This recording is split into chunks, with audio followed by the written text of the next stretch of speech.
Welcome to Relative Our Family Mess. This is a dedicated space where we explore the deeper dimensions of life, focusing on true strength, timeless resilience, and the compelling stories that shape a man's journey. If you appreciate substantive, impactful content and refined perspectives, you are in the right place. Without further ado, I welcome you to today's new video. The flannel shirt still smelled like motor oil. I noticed it the moment I pulled it from the closet. That faint, stubborn scent that no amount of washing ever fully removed. 31 years at the Ford River Rouge plant will do that to a man. The smell gets into the fabric, into the wood of the closet shelves, into the walls of the house. Maybe into the bones. 2. I stood there in my bedroom on that cold February morning, holding the dark blue shirt against my chest, and I thought about Stefan. My brother used to say that a working man's hands tell his whole life story. Stefan had the hands of a cop, wide palms, thick knuckles. The kind of hands that could grip a steering wheel for 10 hours straight without complaint. My hands were different. 31 years of torque wrenches and inspection tools had left their own marks. We were different kinds of men, Stefan and I. But we came from the same place. Same kitchen table in Hamtramck. Same father who never smiled at anything except a perfectly assembled engine. Same mother who made pierogi on Sunday mornings and cried quietly at the sink when she thought no one was watching. Stefan died on a Thursday. The funeral was today, Sunday. I chose the flannel shirt because it was the most honest thing I owned. Black suits are for people who want to look like they belong at a funeral. I just wanted to look like myself, like Bob Kowalski, the man Stefan had known his entire life, the man he had taken a bullet for 30 years ago at a gas station on Michigan Avenue, because that was the kind of person Stefan was, the kind of person who did not calculate the cost before he acted, the kind of person the world had fewer and fewer of. I was tying my shoes when I heard the car in the driveway. The sound was wrong immediately. Stefan's driveway. My driveway now. I supposed, since I had been staying at his house since the hospice moved him home, was gravel. You could always hear who was coming and how fast. This car came in fast, the gravel popping and scattering, the way Marcus always drove. Like every destination was already waiting on him and running late. I looked out the bedroom window. Angela's silver SUV. Marcus behind the wheel. Even though it was her car. That was always how it worked. I went downstairs and opened the front door before they knocked.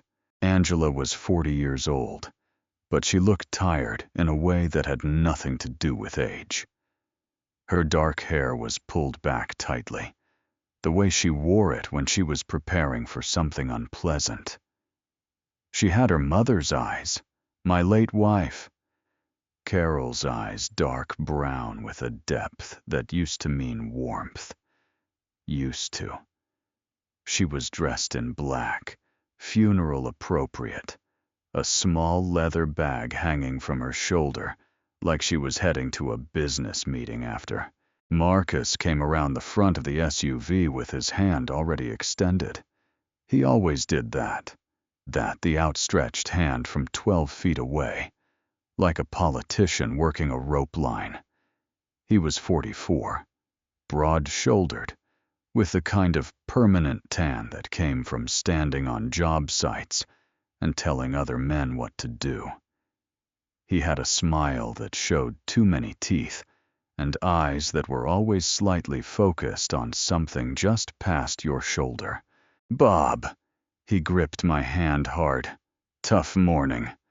Tough morning. Yes, I said. Angela kissed my cheek. Her lips were cold. Dad, the kids are in the car. We were hoping you could watch them during the service. Danny's been acting up and Sophie has a cold. And honestly, it would just be. I can't, I said. She stopped. That small pause, that recalibration. I had seen it before.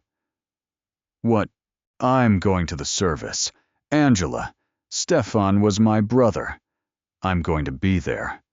Marcus put his hands in his coat pockets and looked at the gravel.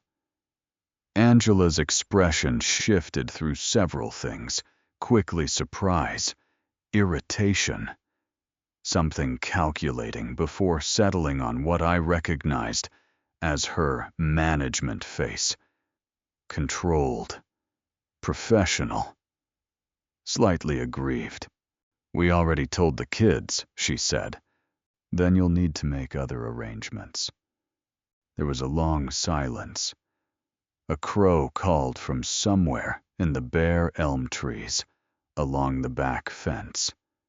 February in Dearborn sounds like the world holding its breath. Okay, Marcus said, with the careful lightness of a man diffusing something. Okay, that's okay. We understand. Bob, of course you need to be there. We'll figure something out. He put a hand on Angela's back, steering the conversation like he steered everything. Angela looked at me differently then. Not angry, that would have been easier. She looked at me the way she had been looking at me for the past 6 months, since Carol died, since Stefan moved to hospice, since the world started contracting around me like a cooling piece of metal, assessing, measuring, running calculations I was not supposed to see. Dad, she said, her voice dropping into something softer. Before we go, there's something Marcus and I need to talk to you about. It's important. It's about the kids. About Danny and Sophie's future. Marcus nodded slowly. And for the first time that morning, the 12-teeth smile disappeared. We've been going through some things, he said. Business things. And we really need your help. The crow called again. I looked at my daughter's face and I felt something shift in my chest. Not pain exactly. More like recognition. The way a man recognizes the first tremor before the ground opens up. Tell me, I said. Marcus talked the way he built things fast, loud, with a lot of material that looked solid until you pressed on it. We were standing in Stefan's front hallway, the 3 of us, coats still on, the cold still coming off our sleeves. Through the small window beside the door, I could see the SUV idling in the driveway, exhaust rising in the February air. Danny and Sophie were in the back seat. Danny was 7, Sophie was 5. Even from this distance, I could see Danny's face pressed against the glass, watching us. That boy watched everything. He had Carol's habit of taking in a room before he committed to it. Marcus said the business had hit a rough patch. That was the phrase he used, rough patch, the way people use vague language when the specific truth is too inconvenient to say out loud. He said a project in Toledo had gone sideways. Permits, inspections. Something about a subcontractor who had walked off the job and taken materials that were already paid for. The numbers he mentioned were large, not catastrophic sounding when he said them, because Marcus had a talent for making large numbers sound like minor inconveniences, but large enough that I heard them and felt something tighten in my jaw. Angela stood slightly behind him and to his left. That was her position throughout. Not beside him. Behind and to the left. The way a second speaker positions themselves when the lead is still talking. She looked at the floor when Marcus mentioned the Toledo project. She looked at me when he mentioned the number. How much? I said. 80,000, Marcus said. Give or take. Give or take. As if $80,000 was the kind of number that had a give and a take built into it. As if the difference between 80 and 85 was rounding error. And you need it when I'd said. 3 weeks, he said. Maybe 4. The bank is patient, but they have a ceiling. Bob. And if we miss this window, the whole Toledo contract falls through. And that contract is worth 6 times what we're asking for. This is a bridge loan situation. You'd have it back in 90 days. I had worked at Ford for 31 years. I had seen men make promises about timelines, engineers, supervisors, contractors. I had learned something about the distance between what a man says will happen and what actually happens. That distance is almost always longer than advertised, and it almost always costs more to cross. I need to think about it, I said. Marcus nodded. He did not push. That surprised me slightly. I had expected him to push. Instead, he stepped back, gave me room, put his hands back in his pockets. The performance of a reasonable man. Angela moved then. She came forward and put her hand on my arm, just above the elbow. The way she used to do when she was small and wanted something she was not sure I would give her. Her touch was lighter than I expected, almost tentative. Dad, she said, I know the timing is terrible. I know today isn't the day for this. She glanced toward the window, toward the SUV, toward the 2 small shapes in the back seat. But Marcus and I have been losing sleep over this for 3 months. We didn't want to bring it to you while Uncle Stefan was still in hospice. We waited. We really did. I looked at my daughter. I looked at the dark circles under her eyes that I had noticed, but attributed to grief Carol 6 months ago. Stefan now. This family had absorbed a great deal of loss in a short time.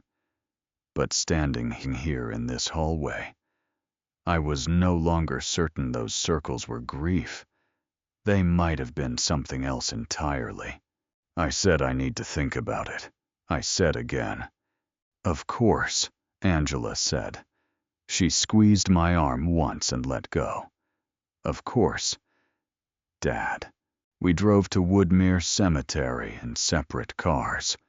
I followed them in my old Silverado, which had 214,000 miles on it, and ran the way things run when they have been properly maintained, not smoothly, exactly, but reliably.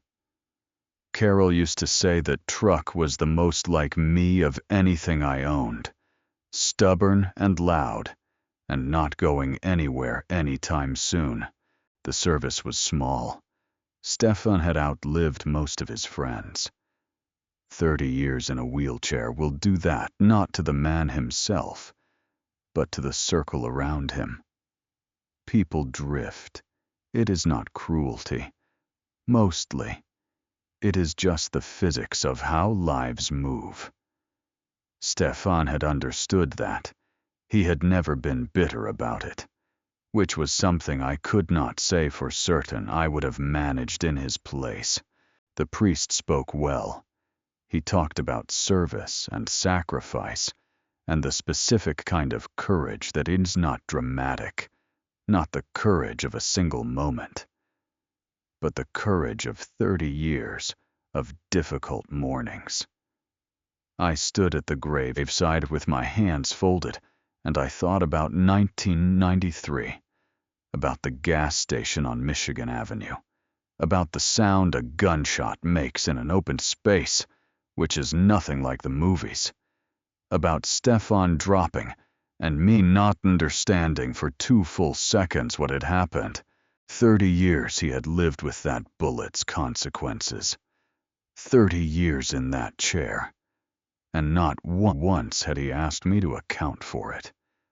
Not once. Angela stood across the grave from me. Marcus stood beside her with his hand at the small of her back. I watched his face during the priest's words about sacrifice. He looked appropriately somber. He looked like a man who had practiced looking appropriately somber until it came naturally. The February wind moved through the bare trees of Woodmere Cemetery, like it was looking for something it had lost. I held my brother's memory in my chest like a piece of iron, and I started to understand that today was not just the day I buried Stefan. It was the day something else had begun. Charlie Dombrowski had been my friend for 40 years. Which meant he had earned the right to tell me things I did not want to hear. We met the Monday after the funeral at his kitchen table in Hamtramck, the same neighborhood where we had both grown up, where our fathers had both worked, where the street still had Polish names on the corner signs, even though the population had shifted 3 times over since our childhood. Charlie had retired from his accounting practice 6 years ago, but he still kept his files organized the way he always had, by year, by category, by a system so precise that his wife Rosa called it his second religion. His kitchen smelled like coffee and old paper, and the particular kind of order that comes from a man who has spent his life making sense of other people's numbers. I told him everything. The hallway conversation. The $80,000. Marcus's explanation about Toledo. Angela's hand on my arm.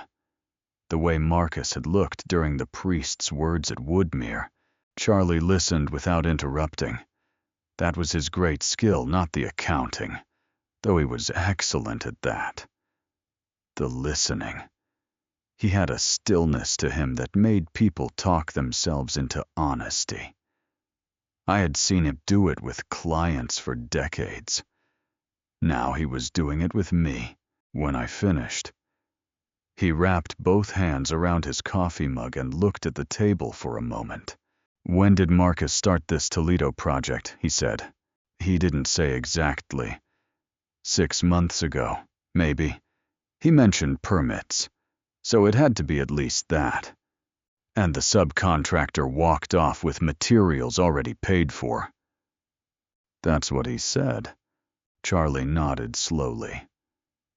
Bob, a subcontractor who walks off a job site with prepaid materials is a criminal matter. You file a police report. You call your bonding company. You do not go to your father-in-law for a bridge loan. He looked up at me. You go to your father-in-law for a bridge loan when the real problem is something you cannot explain to a bonding company. I sat with that for a moment. Outside Charlie's kitchen window, a sparrow was working at the frozen bird feeder his wife kept on the back fence. Persistent. That bird. Convinced there was something worth getting at in there. You think he's lying, I said. I think the story has gaps, Charlie said carefully. I think a man who has been in construction for 15 years knows how to handle a subcontractor dispute without asking his wife's grieving father for $80,000 3 days after a funeral. He paused. I also think you should let me look at what you have before you do anything. I haven't agreed to anything. Good. Keep it that way until we know more. I drove home to Stefan's house, my house now. The deed had transferred last year when it became clear Stefan would not recover, and I sat in the kitchen for a long time without turning on the lights. February dark comes early in Michigan. By 4:30 the sky was the color of old pewter, and the street lamps on the block were already lit, casting orange circles on the snow. I thought about the money. Not the 80,000 itself, I had that. More than that. Saved across 31 years of Ford wages and Carol's careful management of what we had. I thought about what the money meant, what giving it meant, what refusing to give it meant, in the context of a daughter who had Carol's eyes and my stubbornness, and a husband I had never fully trusted, and 2 grandchildren I loved without condition or calculation. Danny and Sophie. Danny pressed against the car window watching us in the hallway. Sophie, who called me Dziadek because Carol had insisted on the Polish, who fell asleep against my shoulder at Christmas dinner every year since she was born. These were not abstract considerations. These were the specific, irreplaceable weight of what it meant to be a grandfather. I understood exactly why Angela had mentioned them. I also understood, for the first time with real clarity, that she had mentioned them on purpose.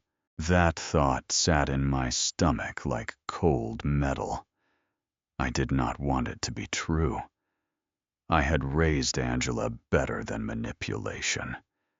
Carol had raised her better than that.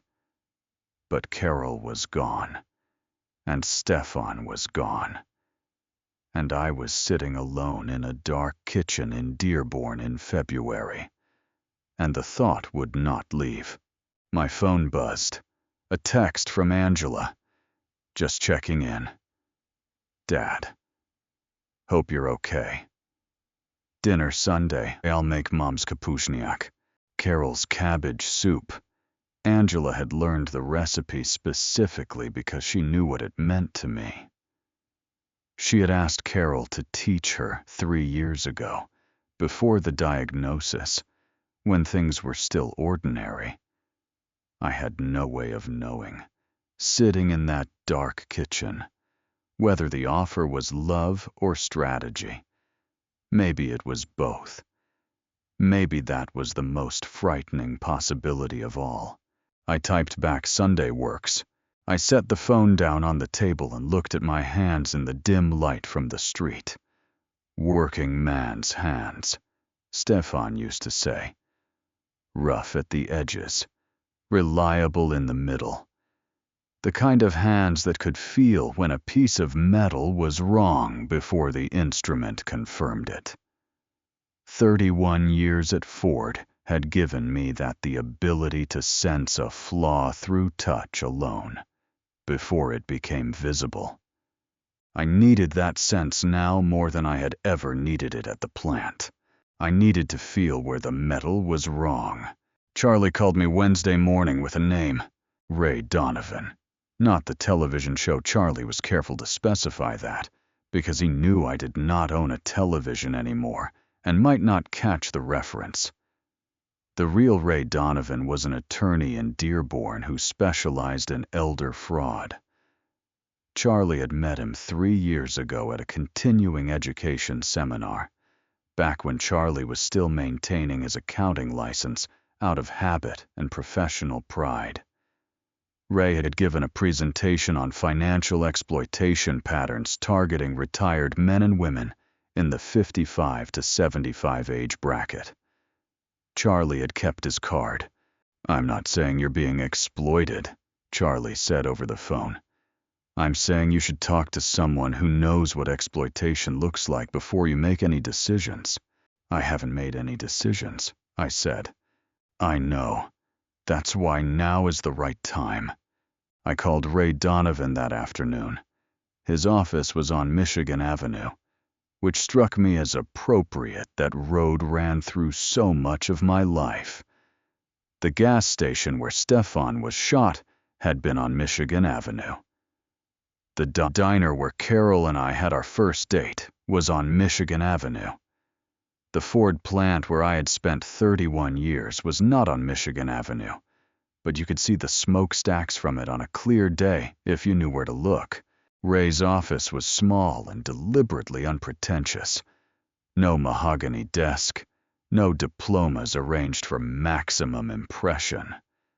Just a clean workspace, 2 chairs across from each other, and a man who looked about 50 with reading glasses pushed up on his forehead, and the careful, unhurried manner of someone who had learned that patience was not a personality trait, but a professional tool.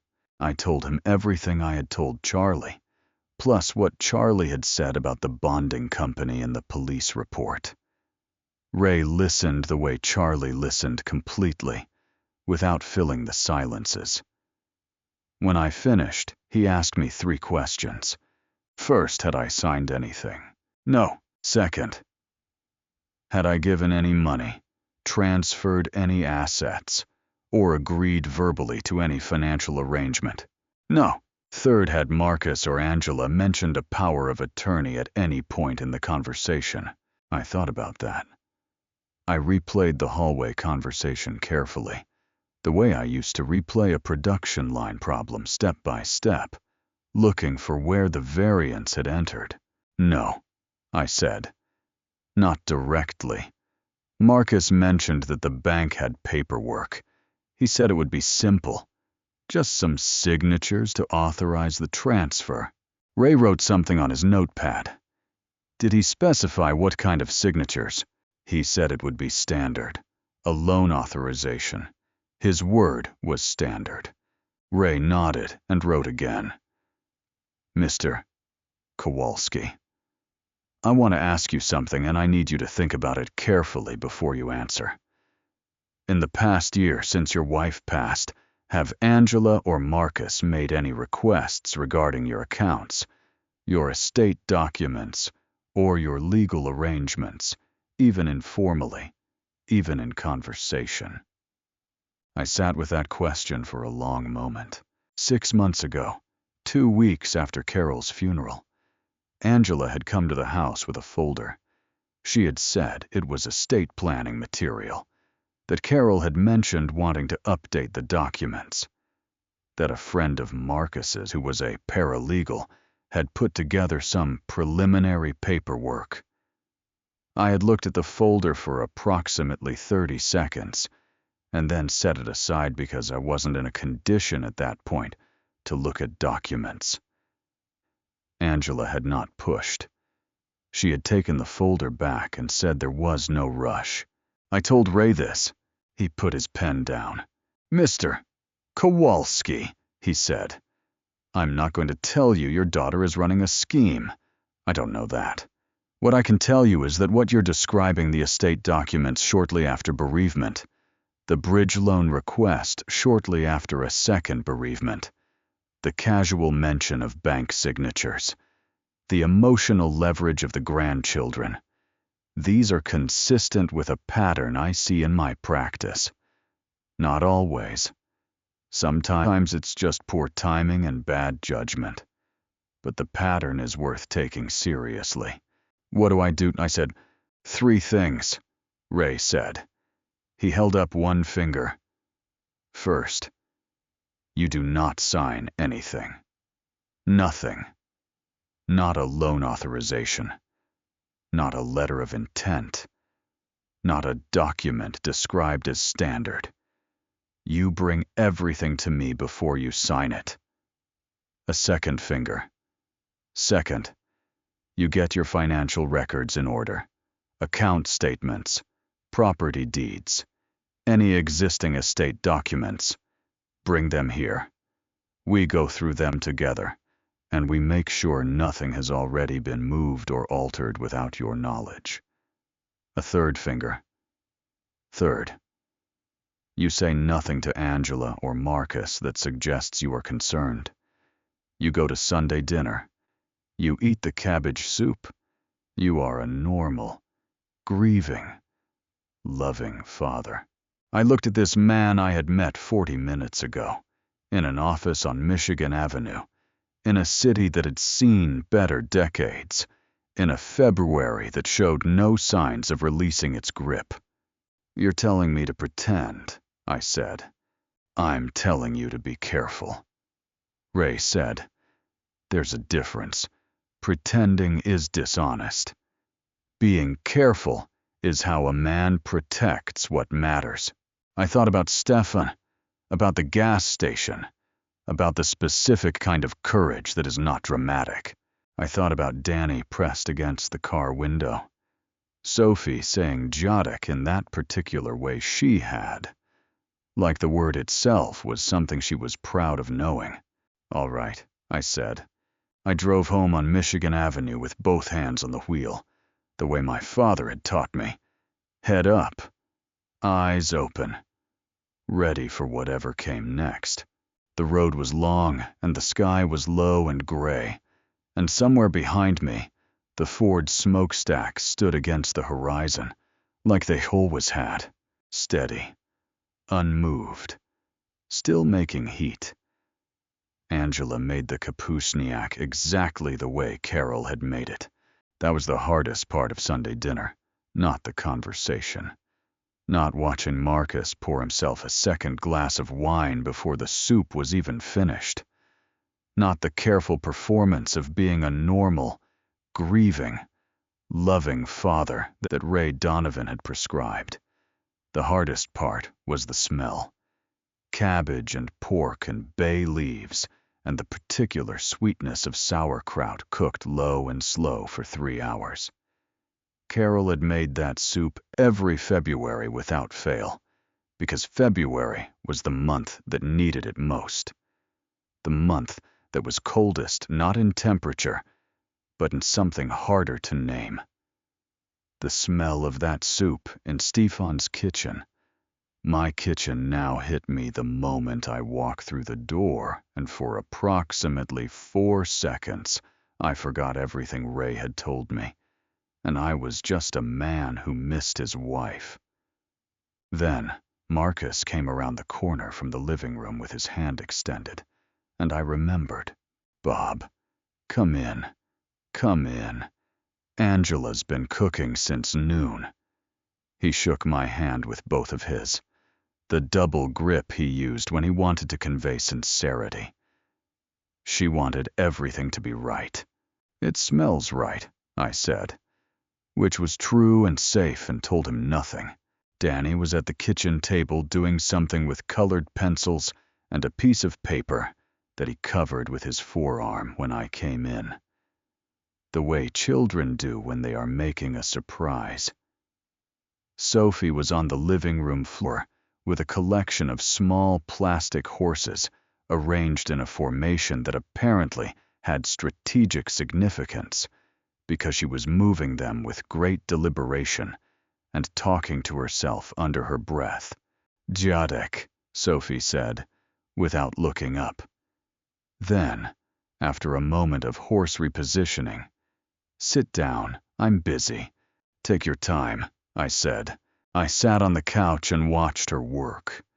She was 5 years old, and she had Carol's seriousness, that quality of full attention that made everything Carol did look like the most important thing happening in the world at that moment.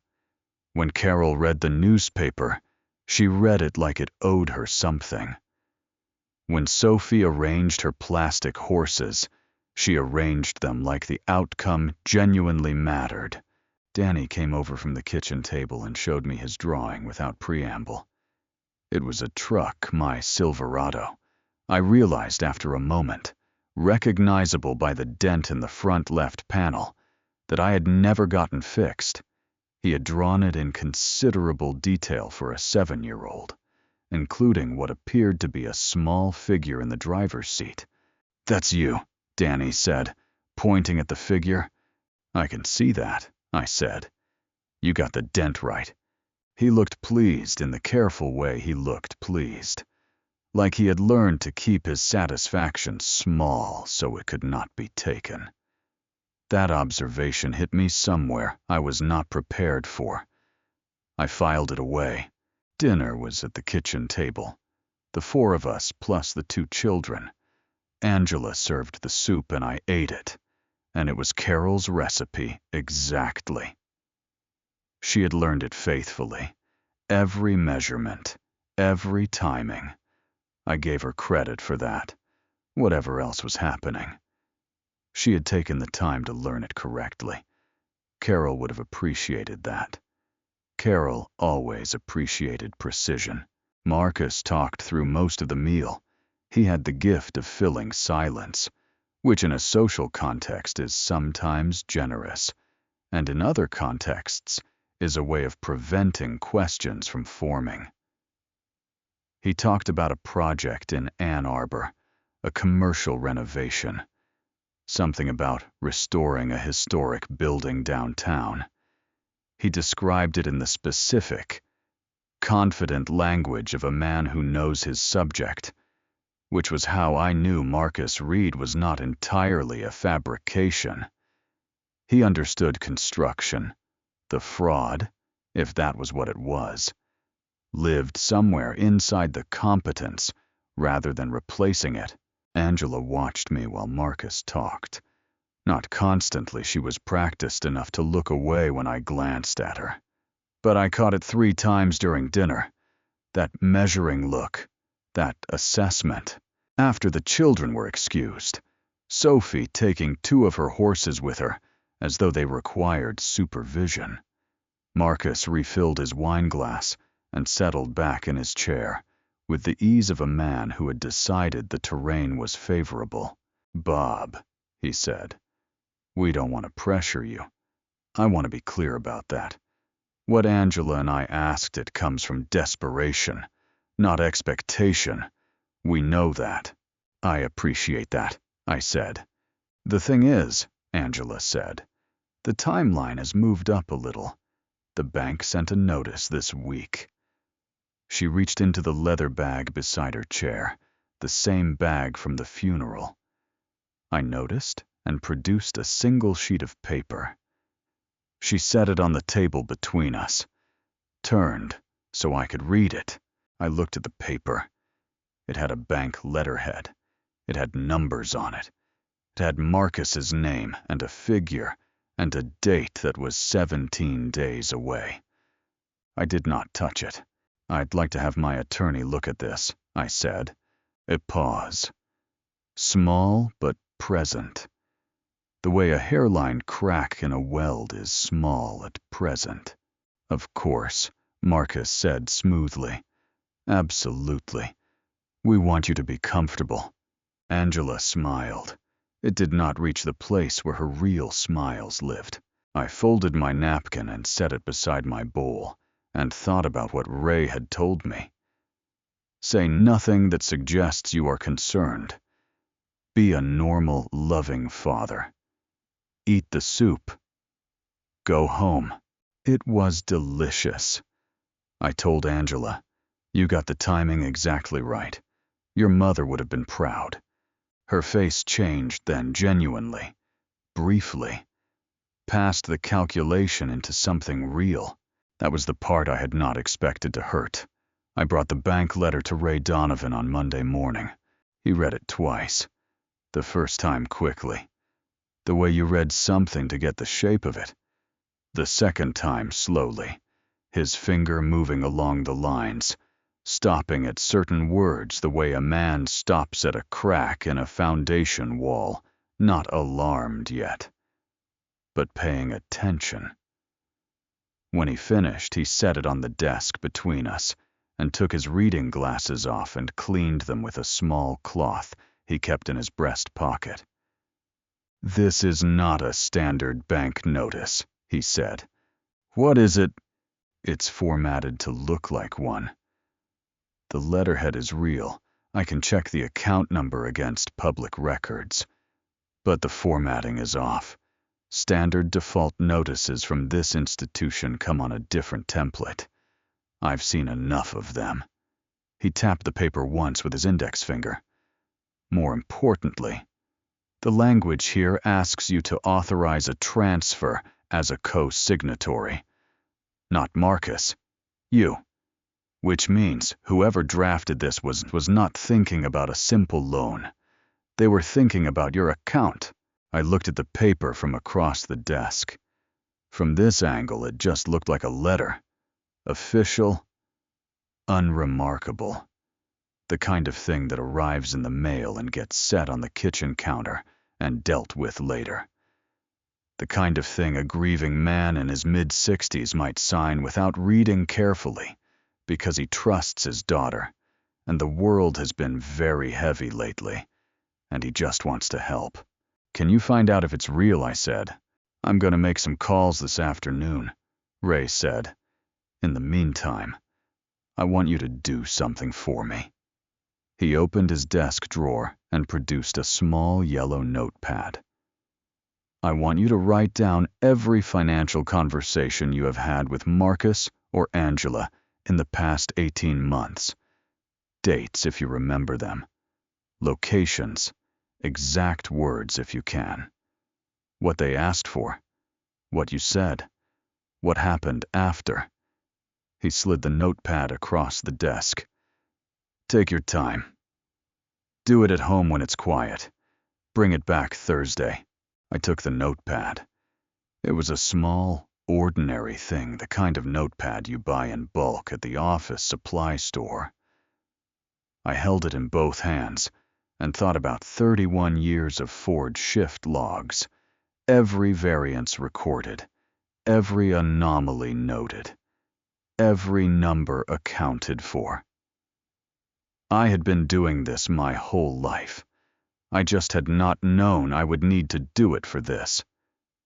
Ray, I said, if this letter is fraudulent, if Marcus drafted it or had it drafted, what does that mean legally? Ray looked at me steadily. It means we have something to work with, he said. Document fraud in a financial context, particularly targeting an elder, is a serious matter in this state. It means we stop being cautious and we start being proactive. He paused. But let's confirm first. I don't want to build a case on an assumption. I drove to Charlie's house that afternoon. I did not call ahead Charlie, and I had the kind of friendship that did not require advance notice, the kind built on enough shared history that showing up at the door was simply an extension of the conversation we were always having. Rosa let me in and pointed toward the basement, where Charlie kept his files and his old adding machine that he refused to replace, because he said it thought more clearly than any computer. I sat across from him at his work table and told him what Ray had said about the letter. Charlie was quiet for a moment. Then he got up and went to one of his filing cabinets and pulled out a manila folder. He set it on the table between us. I did some looking, he said, on my own, after we talked last week. He opened the folder. Inside were printed pages public records. I realized. Court documents. Marcus Reed had a lawsuit filed against his construction company in 2021. A client in Ypsilanti claimed he took a deposit for a commercial renovation and delivered approximately 60% of the contracted work before citing material shortages and walking off the job. I looked at the documents. Marcus Reed Construction, LLC. A figure of $42,000 in disputed payments. A settlement reached outside of court. He settled, I said. He settled for $17,000 and a non-disclosure agreement, which means the client got less than half back and couldn't talk about it afterward. Charlie turned to the next page. There's a second complaint, filed in 2023 Wayne County. Different client, similar pattern. That one is still listed as unresolved. I sat back in my chair. The basement was warm and smelled like old paper and the particular mustiness of decades of careful record-keeping. Outside the small basement windows, the February light was already fading. That pewter sky closing down toward dark. He's done this before, I said. He has a pattern, Charlie said. He was careful with his language, always. A lifetime of accounting had made him precise about the difference between what the numbers showed and what they meant. A pattern is not a conviction, but a pattern combined with a suspicious document, combined with a timeline that targets a recently bereaved man. He closed the folder. Bob, this is not a rough patch. This is a methodology. I put my hand flat on the folder. The paper was cool under my palm. I thought about Carol. I thought about what she would say if she were sitting in this basement with me right now, in this chair, looking at these documents. She would say, "You already knew," and she would be right.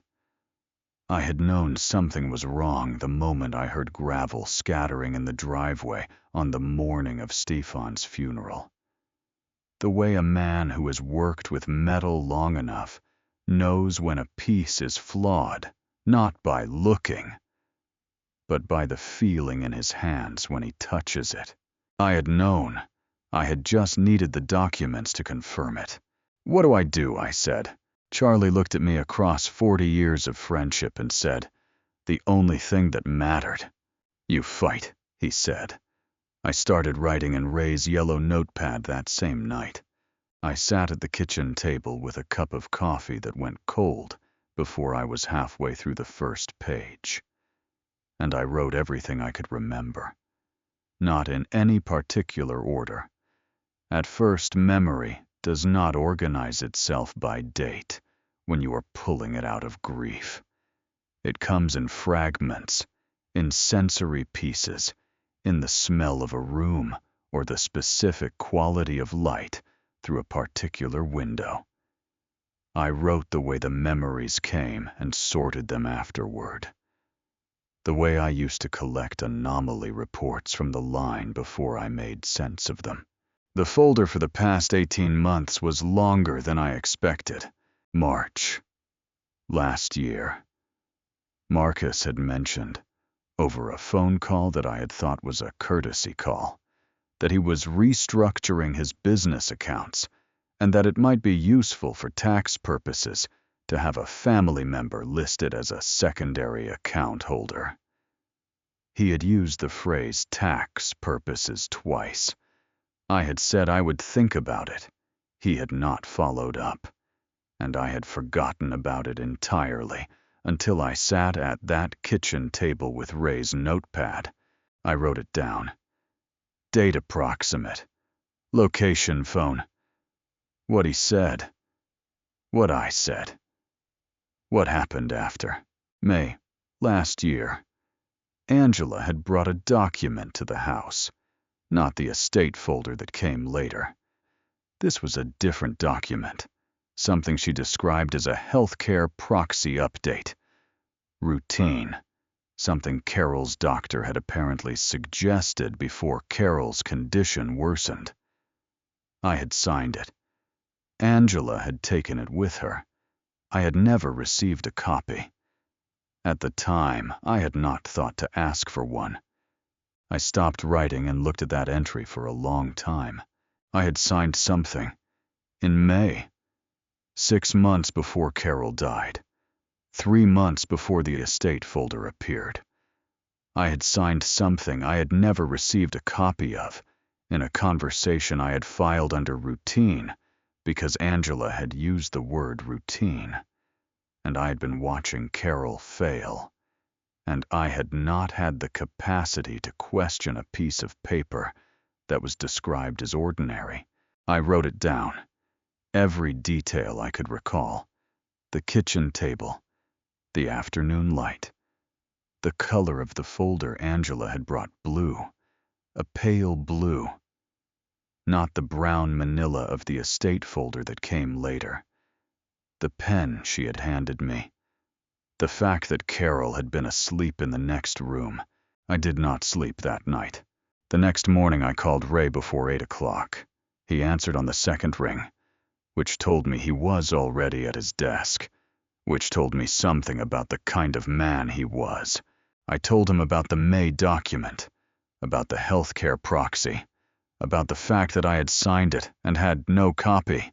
There was a silence on his end that lasted long enough for me to understand its weight. "Mr. Kowalski," he said, "I need you to come in today. Not Thursday. Today." I was in his office by 9:30. Ray had made calls the previous afternoon. The bank letter, as he had suspected, was not a standard document from that institution. The account number existed. It was Marcus's business account. But the letter format, the authorization language, the specific request for a co-signatory transfer had not been generated by the bank. Someone had created it to look official. Someone who understood enough about bank correspondence to make it convincing to a person who was not looking for fraud. "We need to find that May document," Ray said. "The healthcare proxy. If it was filed with any court or medical institution, it will be in the public record or the hospital system. If it was never filed..." He paused. "If it was never filed, then what you signed may not be a healthcare proxy at all. What else could it be?" I said, though I was already forming the answer as I asked.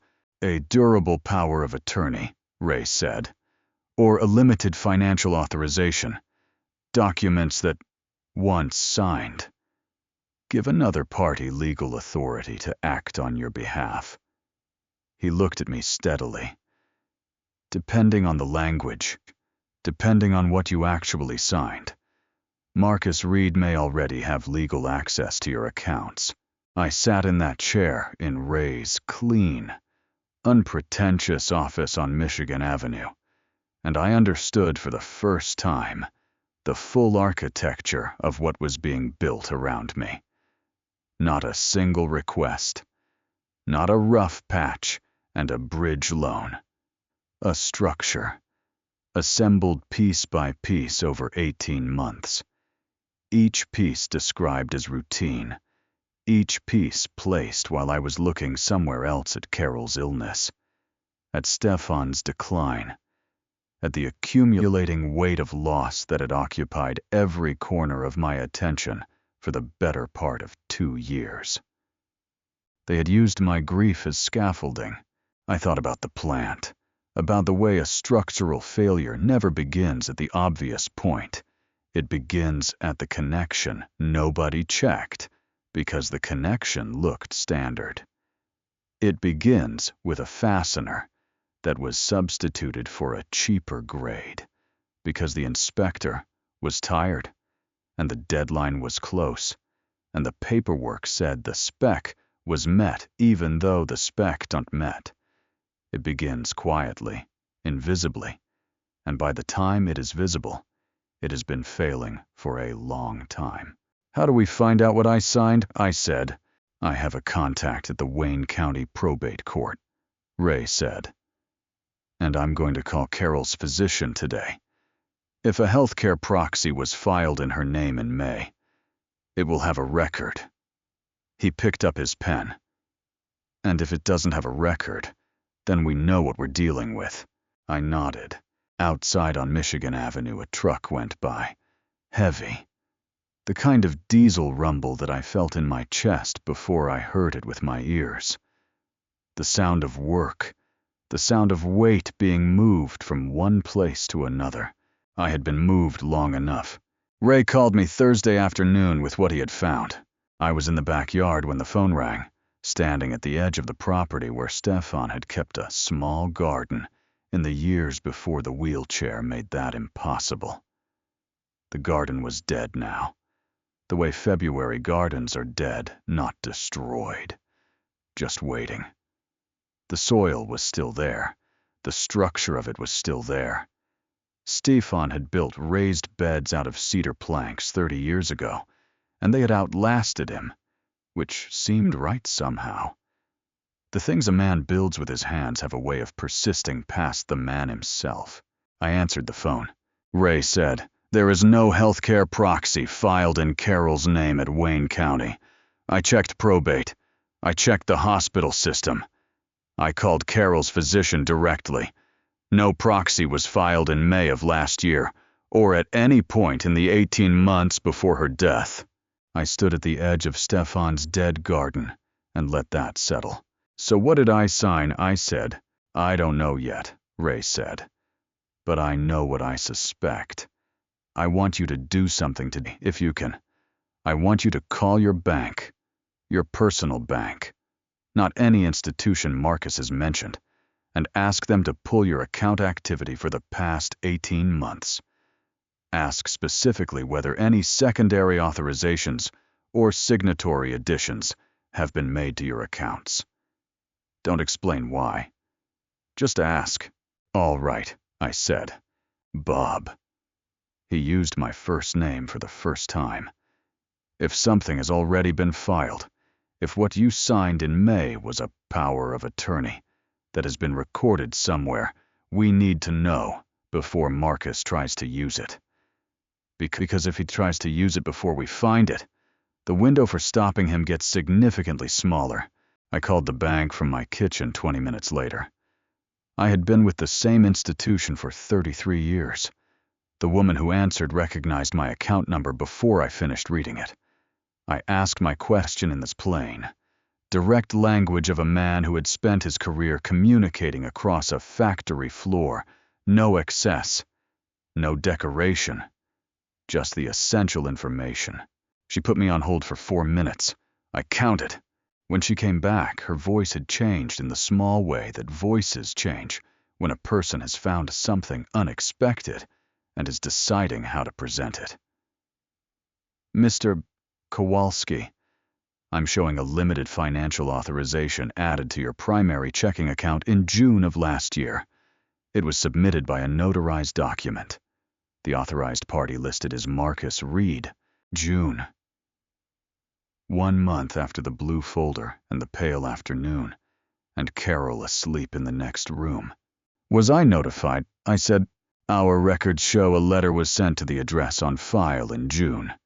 She paused. "Would you like me to pull the details of the authorization? I can have a branch manager call you back within—" "Yes," I said. "Please." I sat down at the kitchen table. The same table where I had written in Ray's yellow notepad 3 nights ago. The same table where Carol had done the crossword puzzle every morning for 22 years in this house. Always in pen. Always finished. Always with the paper folded precisely in half when she was done. Marcus Reed had authorization on my checking account. He had possessed it since June. For 8 months. While Stefan was declining, and I was visiting the hospice and managing Carol's estate, and doing all the ordinary grief work of a man who has lost more than he expected to lose in a single year. Marcus Reed had had his name attached to my money. I did not know what he had taken. I did not know yet whether he had taken anything. But the authorization existed, and I had not known about it. And the document that created it had been carried into my kitchen in a pale blue folder by my daughter, while my wife was asleep in the next room. I called Ray back immediately. He was quiet for a moment after I told him. Then he said, "Okay, this is now a different kind of conversation." His voice had not changed dramatically. He was a man who had clearly received bad news professionally for a long time, but there was a new quality of focus in it. the way a machinist sounds when he has identified exactly where the problem is and is deciding which tool to pick up first. I want you to go to the branch in person tomorrow morning. Bring your identification and ask to speak with the branch manager directly. You are going to request a complete transaction history on that account for the past 18 months. And you are going to ask to have that limited authorization suspended pending a legal review. You have the right to do that. It is your account. Can Marcus be told about the suspension? I said. The bank cannot proactively disclose that to him, Ray said. But if he attempts a transaction and it's declined, he'll know something has changed. Then we need to move quickly. Yes, Ray said. We do. Another pause. Bob, I also need to tell you something else. I made a call this afternoon to a contact at the Detroit field office, Federal Bureau of Investigation. I want to be transparent with you about that. I gripped the phone a little tighter. Why the FBI? Because what you're describing, a fraudulent document used to obtain financial access to an elderly person's accounts, that's wire fraud if it crossed state lines, which anything filed electronically does.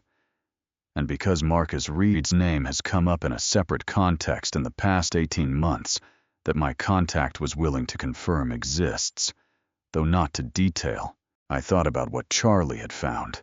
The 2021 lawsuit, the 2023 complaint still unresolved in Wayne County.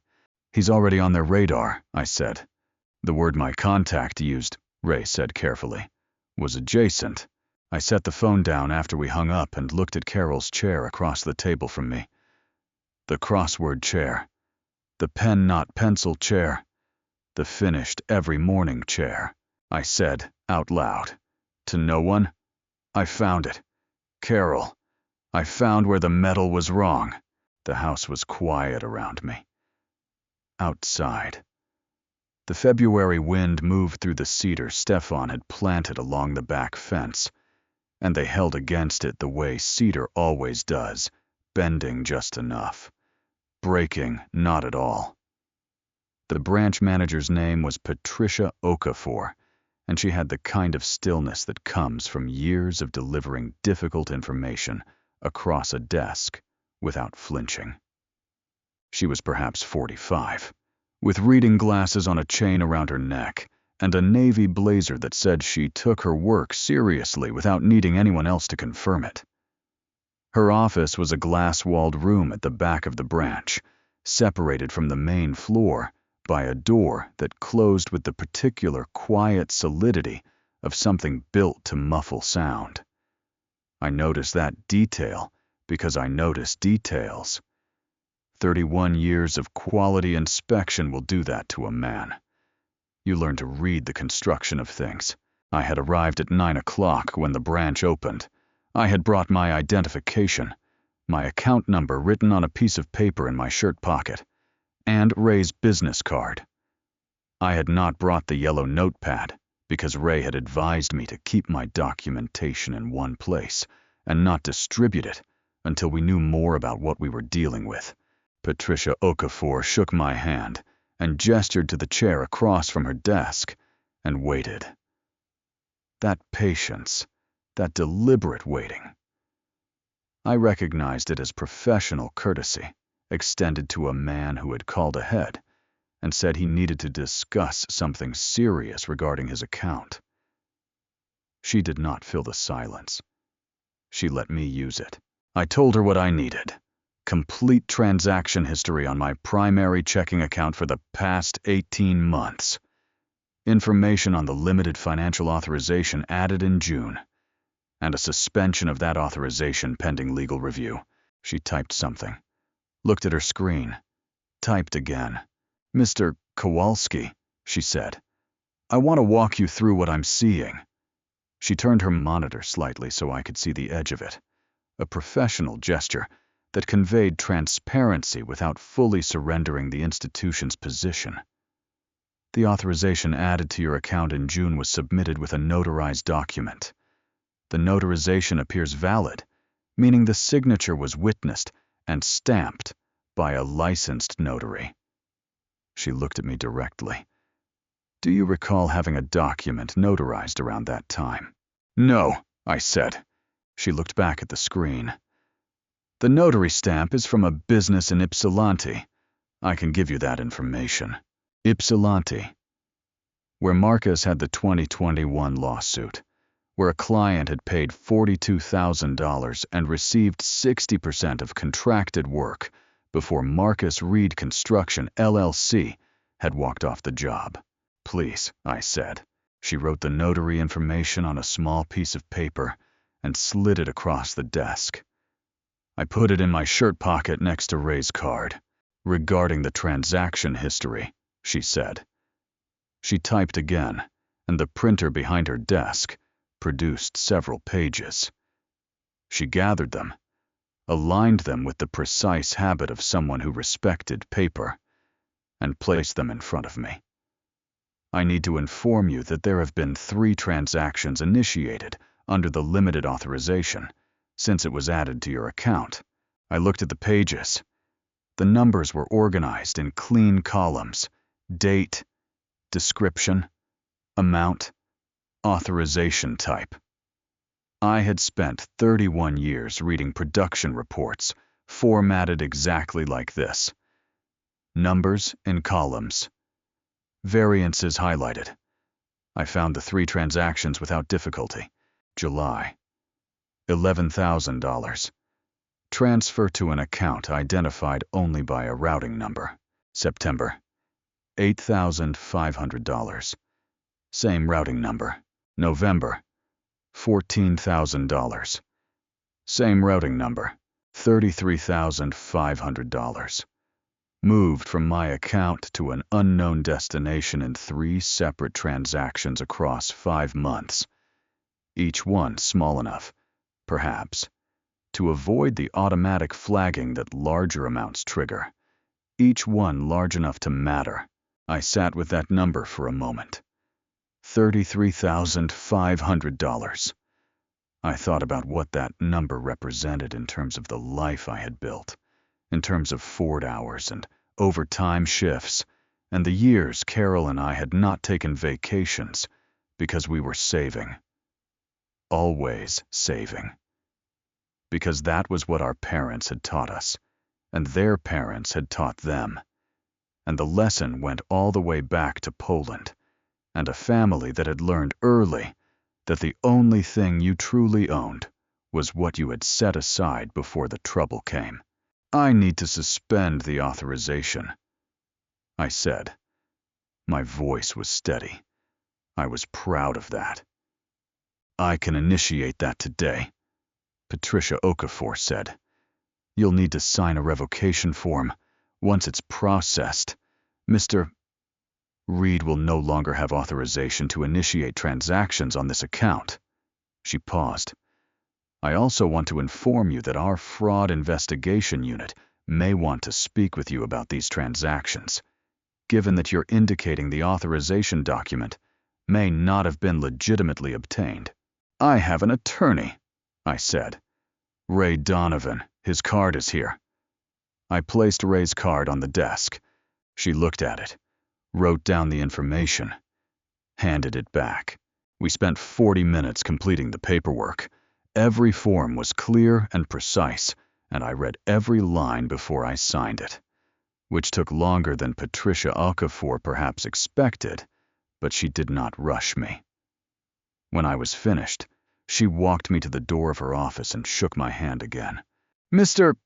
Kowalski, she said, I want you to know that what you did this morning coming in, asking the right questions, reading every document that takes a certain kind of person.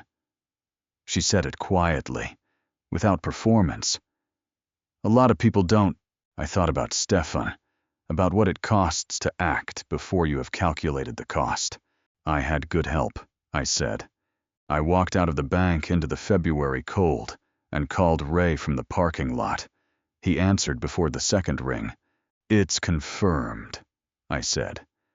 $33,500. 3 transactions.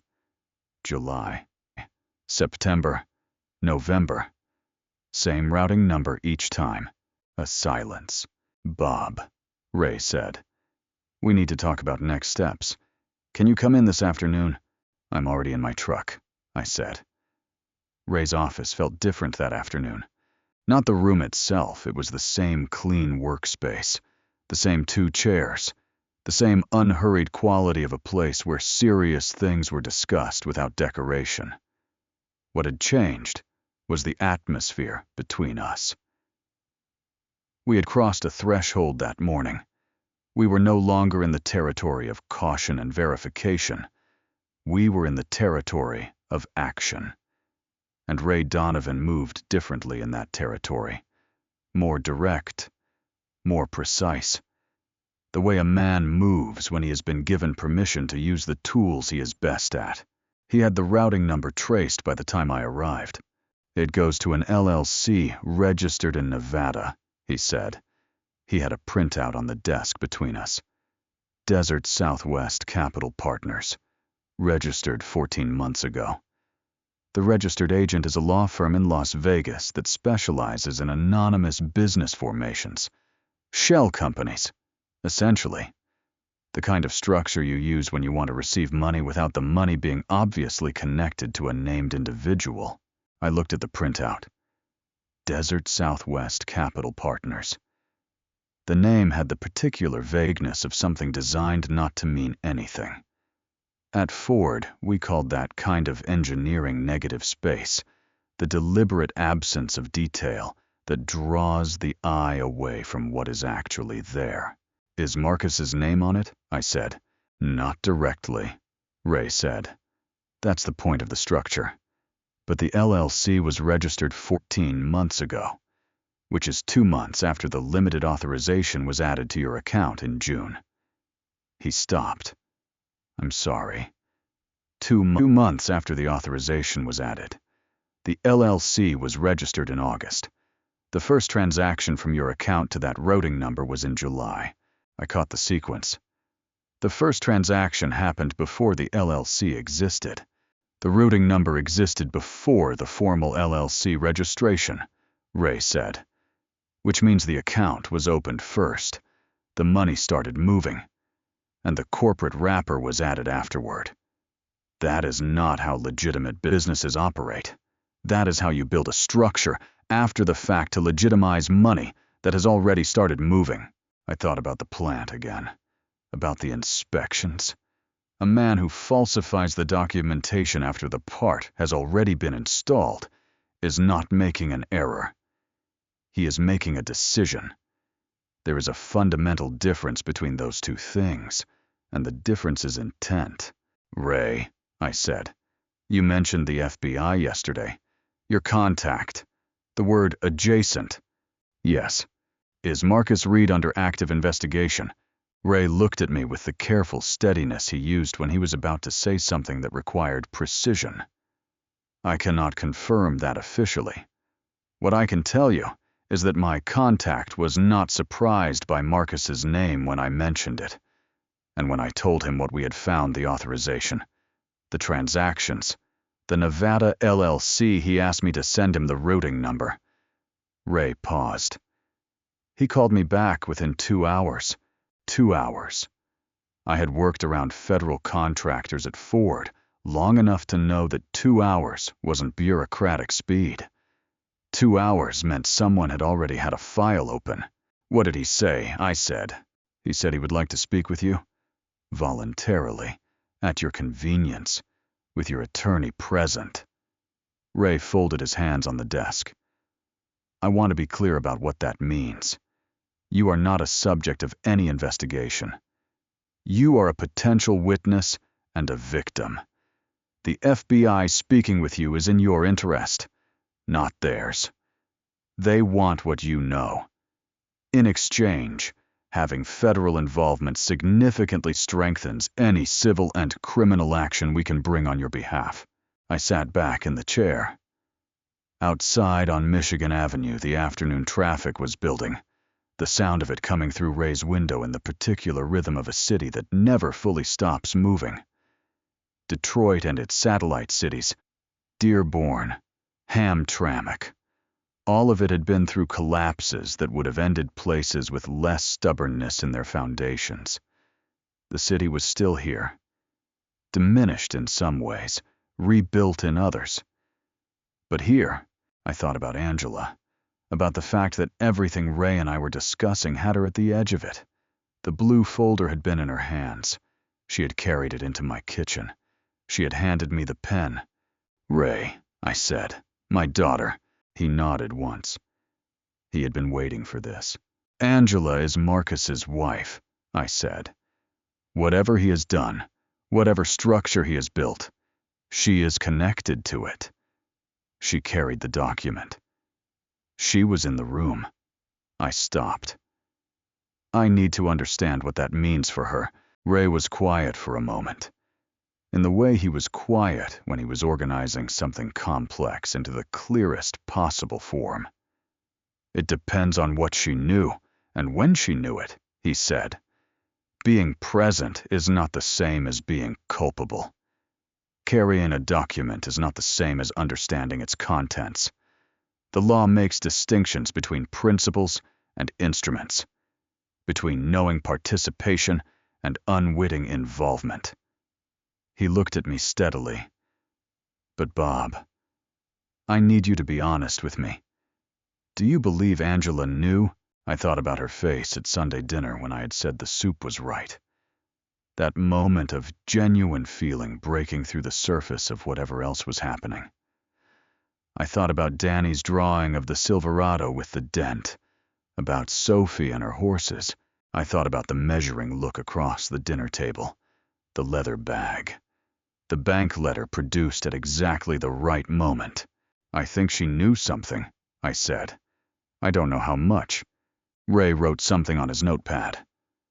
"Then we proceed carefully," he said. "We let the investigation determine her role, and we do not contact her or Marcus about any of this." I nodded. "One more thing," Ray said. He slid a business card across the desk. "Special Agent Diane Cho, Detroit Field Office."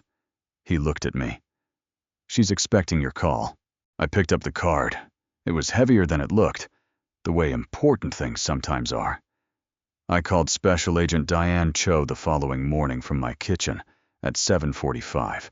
She answered on the first ring, which told me she had been expecting the call and had positioned herself to receive it. That kind of deliberate readiness was something I recognized from the plant, the quality of attention a person brings to a situation they have already thought through carefully before it arrives. Supervisors who were good at their jobs answered questions before you finished asking them, not because they were showing off, because they had already done the work of anticipating. Her voice was even and professional without being cold. She said she appreciated me calling. She asked if I would be comfortable coming to the field office in Detroit, or whether I would prefer a neutral location. I said I would come to the field office. I had nothing to hide, and I did not want to behave as though I did. She said Monday at 10 o'clock. I said that worked. I told Ray that evening. He said he would meet me at the field office at 9:45. The weekend between that phone call and Monday morning was the longest 2 days I had spent since the week Carol died. Not because I was afraid, or not only that, because I was alone in a house that had belonged to my brother, surrounded by the quiet accumulation of a life that had ended, and the thing I had been putting all my attention into, the authorization, the transactions, the LLC. Ray's yellow notepad was now in a holding pattern until Monday. I had nothing to do but wait and think, which is the most dangerous combination available to a man my age in February. I went to the cemetery on Saturday. Both of them were there, in the way that the people we have lost are present in the places we have put them. Carol's grave was 6 months old, the earth still slightly raised. The headstone new enough that the granite still had its full color. Stefan's grave was 10 days old, The ground over him had not yet settled. I stood between them for a long time without saying anything out loud, because I have never been the kind of man who talks to graves. I do not think the dead are in the ground. I think they are in the hands that learned from them, and the habits that persist, and the recipes that get made correctly, because someone took the time to learn them right. But I stood there anyway, because some things require a physical presence, even when the logic of it is unclear. I told them both what was happening. Not out loud. In the way you tell people things when the conversation is internal, when you are using the memory of who they were as a way of checking whether what you are doing is right. Carol would have said, be precise. Be patient. Do not let anger make you sloppy. Stefan would have said, you already know what needs to be done. Stop standing in a cemetery and go do it. I drove home. I cooked a piece of fish badly and ate it anyway. I read 3 chapters of a book about the history of the Rouge plant that I had been meaning to read for 2 years. I slept better than I expected. Monday morning, I put on my good flannel shirt, the dark green one, not the blue one from the funeral, and drove to Detroit. The FBI field office was in a building on Michigan Avenue, which by this point I had begun to think of as the road my life ran along, whether I chose it or not. Ray was waiting in the lobby at 9:43, 2 minutes early, which was exactly how Charlie would have handled it too. The men I trusted were early. I had noticed that pattern over 66 years, and had never found an exception worth recording. Special Agent Diane Cho was perhaps 38, with short dark hair and the particular economy of movement of someone who does not waste physical energy on things that do not require it. She shook my hand, and Ray's hand, and led us to a conference room that had a window looking onto an interior courtyard, where a single tree was doing its February best, which was not much, but was something. She had a folder on the table. She did not open it immediately. Mr. Kowalski, she said, before we begin, I want to be clear about the nature of this conversation. You are here voluntarily.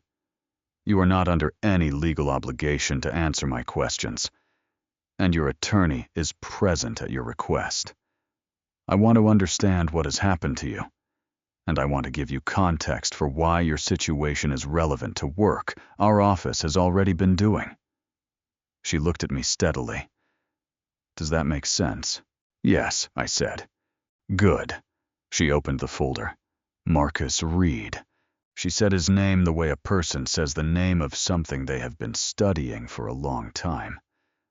Not with animosity, with familiarity. The familiarity of a person who has read a file so many times that the name has lost its novelty and becomes simply a subject.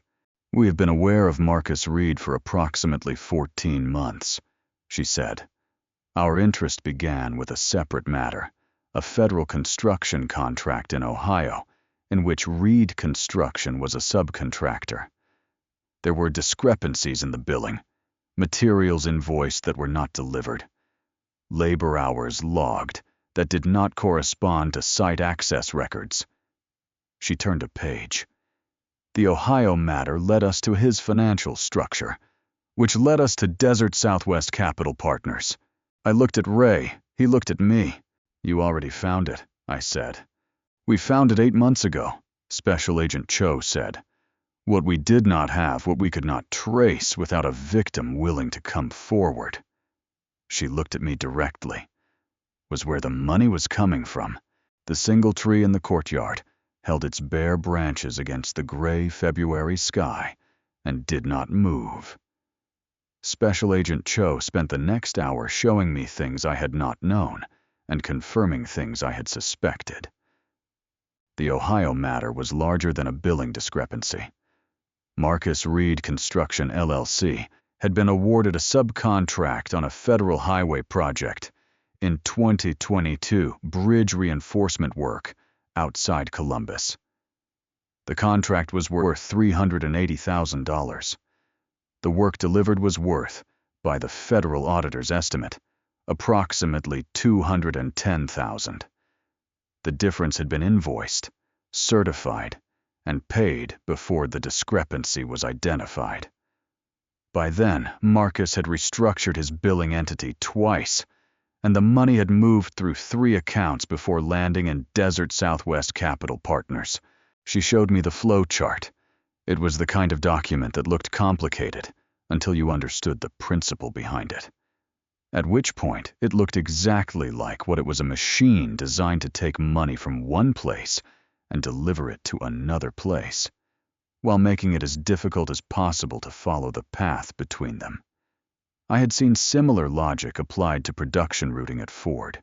The complexity was not accidental. Complexity, when it is deliberately constructed, is always concealment. $380,000 from the federal contract, I said. $33,500 from my account. He is not doing this for the amounts. He is doing this to establish a pattern of incoming funds that makes the larger amounts look like normal business activity. Special Agent Cho looked at me with an expression that was not quite surprise, but was adjacent to it. That is exactly right, she said. Smaller amounts from multiple personal sources, mixed with larger amounts from business fraud, create a pattern that makes all of it look like legitimate revenue. It's a laundering methodology. The personal accounts are not the primary target. They are part of the architecture. I thought about Ray's word, methodology. Charlie's word, too. These men had both arrived at the same term independently, which meant the term was accurate. How many personal accounts? I said. She paused. Just briefly. We have identified 4 others, she said. Individuals in Michigan and Ohio. Retired, widowed, or recently bereaved. Amounts ranging from $12,000 to $60,000 each. Moved through similar authorization structures over the past 2 years. She looked at me carefully. You are the most recent, and the only one who came to us. I sat with that for a moment. 4 other people. 4 other retired men or women who had signed something in the presence of grief, who had received a pale blue folder or its equivalent, who had not known until it was too late, or had not known at all. I thought about what Ray had said. A lot of people don't come in and ask the right questions. I had thought he was paying me a compliment. He was also telling me a fact. What do you need from me? I said. Special Agent Cho turned to a new section of the folder.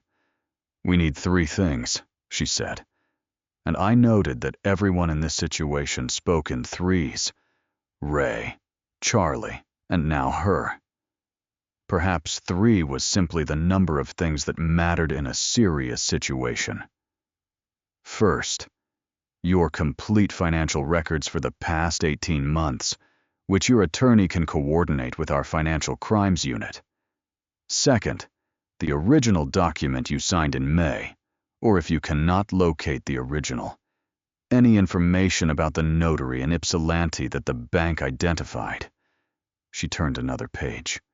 Third, and most importantly, we need you to continue as normal.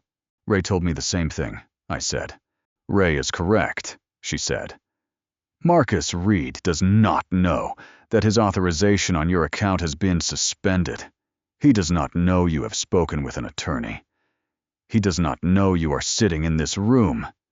She looked at me steadily. We would like to keep it that way for as long as possible, because Marcus Reed is not our only interest in this investigation. I understood what she was not saying. I had been understanding unsaid things across a table for 66 years. You want to know how far up the structure goes, I said. Whether Desert Southwest Capital Partners has partners. We want to understand the complete architecture, she said. And we want to let it continue operating, under our observation, long enough to see all of it. She paused.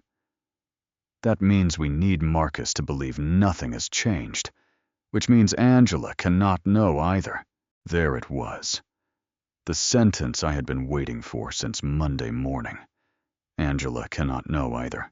I thought about Sunday dinner, the Kapushniak, Danny's drawing, Sophie and her horses, the measuring look across the table, and the genuine grief that broke through the surface when I mentioned Carol.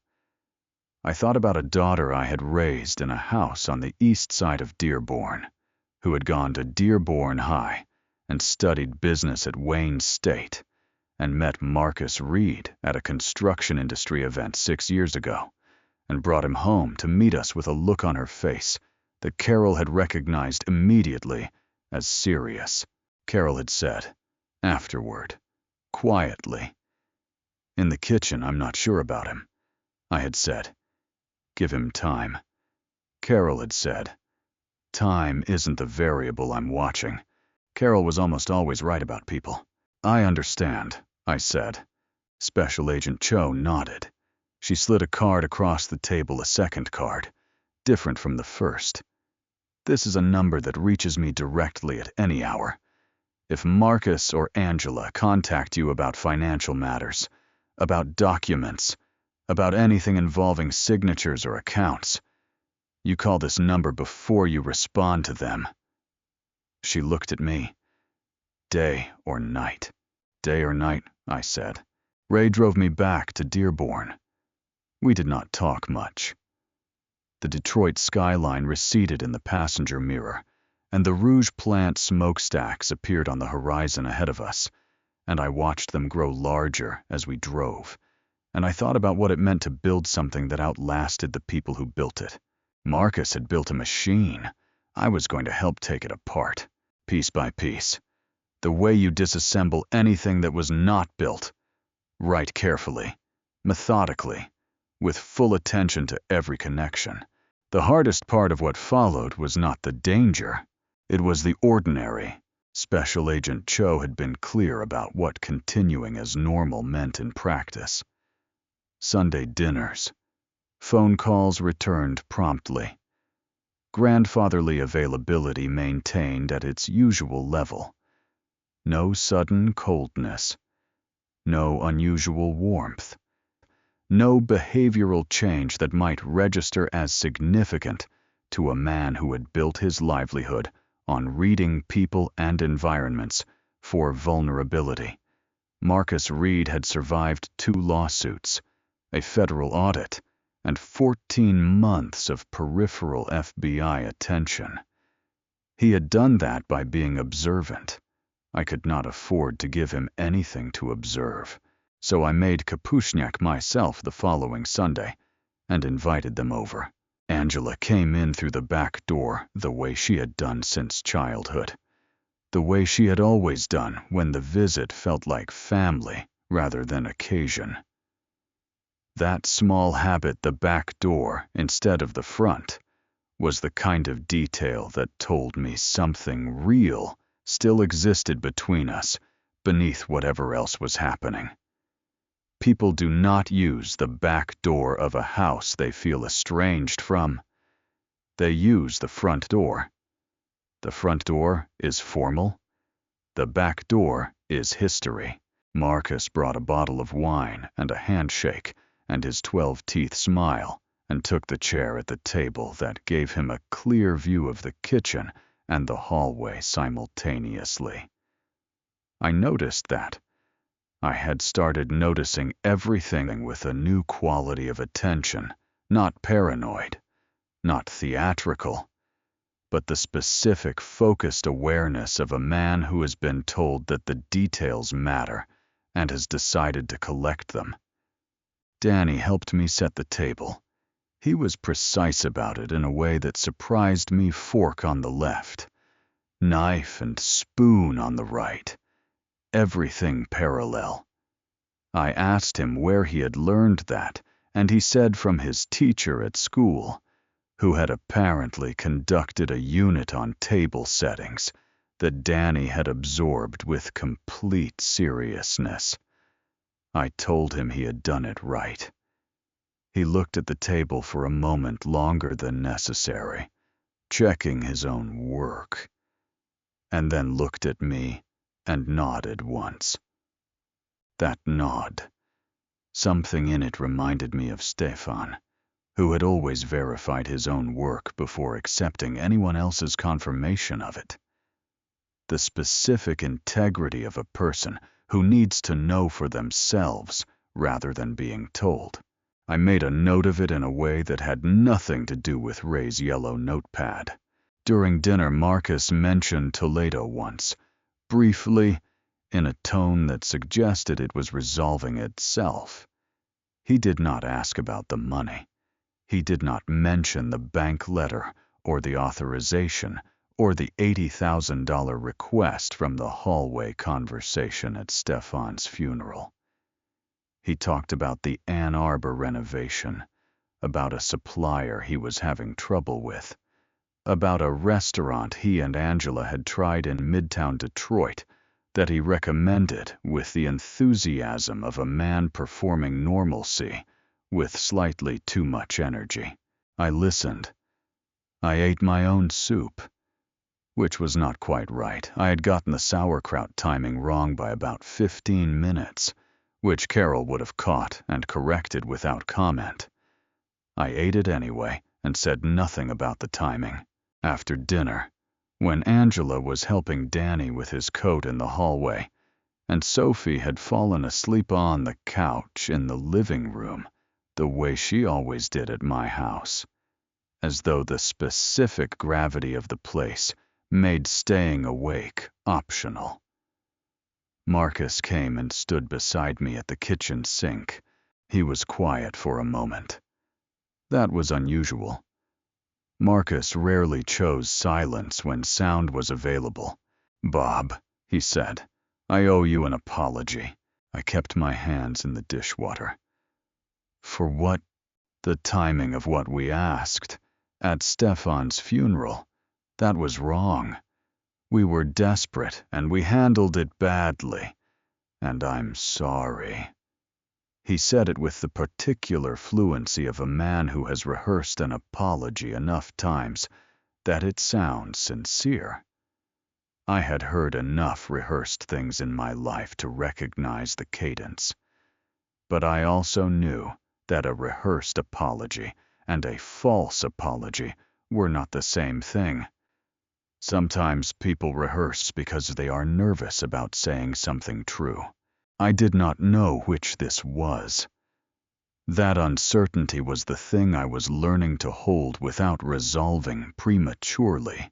"I appreciate that," I said. "The Toledo situation is sorting itself out," he said.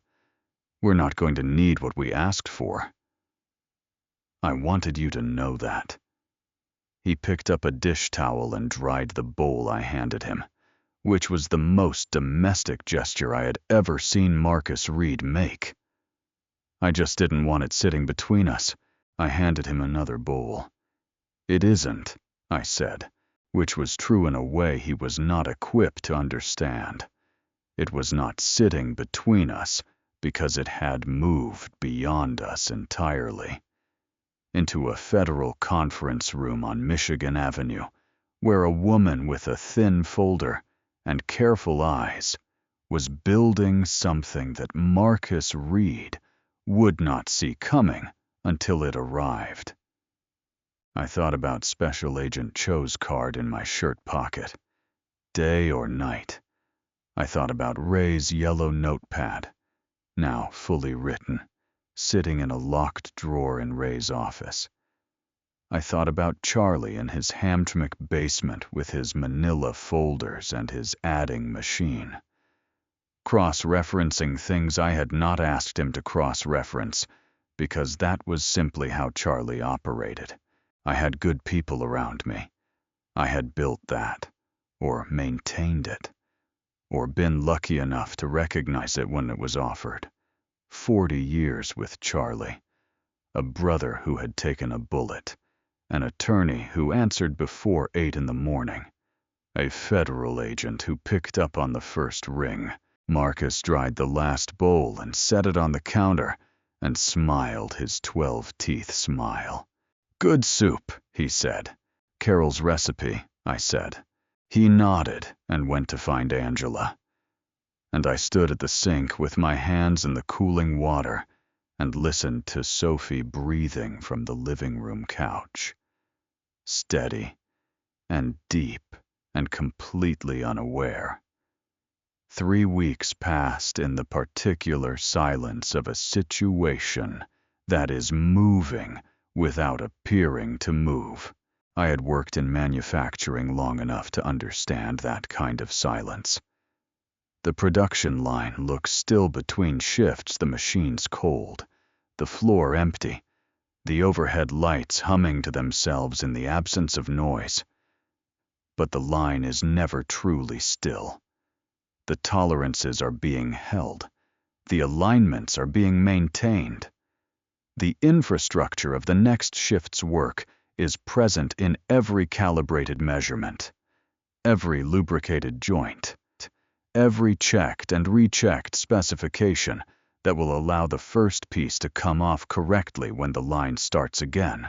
Ray called me twice a week, never at the same time, never on the same days, a variation that he said was standard practice when a situation involved potential surveillance risk. I did not know whether Marcus was watching me.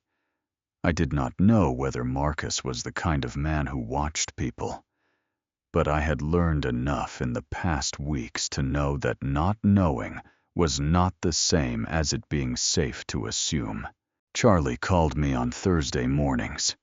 We talked about other things, about the Tigers' spring training roster, about a book he was reading about the Great Depression in Michigan, about Rosa's sister, who had come to visit from Krakow, and whose opinions about American coffee were apparently strongly held and frequently expressed. We talked about everything except what we were both thinking about, which was the thing that Ray had asked us both not to discuss on unsecured lines. I went to the plant museum on a Tuesday afternoon. The Ford Rouge Complex Visitor Center, the only part of the original plant that welcomed civilians, now had a floor where you could watch the F-150 assembly line from an elevated walkway. I had not been since Carol and I had taken Danny there 2 years ago when he was 5, and had stood with his forehead against the glass, watching the robots work with an expression of total absorption. I went alone this time, in the middle of a Tuesday, when the tour groups were thin, and I stood on the walkway and watched the line move. It was different from the inside. From the walkway, it looked clean and orchestrated, each piece arriving exactly when it was needed. Each robot arm moving with the certainty of a thing that had been told precisely what to do, and had been built to do it without variation. From the inside, it had been different. From the inside, you felt the heat and heard the specific complaints of metal against metal, and you understood that the cleanliness of the operation was not natural. It was maintained, continuously, effortfully, by people who knew what happened when it was not. I stood there for 40 minutes and thought about architecture. Marcus had built a structure. Special Agent Cho was mapping it. I was a fixed point in the map, a location whose coordinates helped establish the shape of everything around it.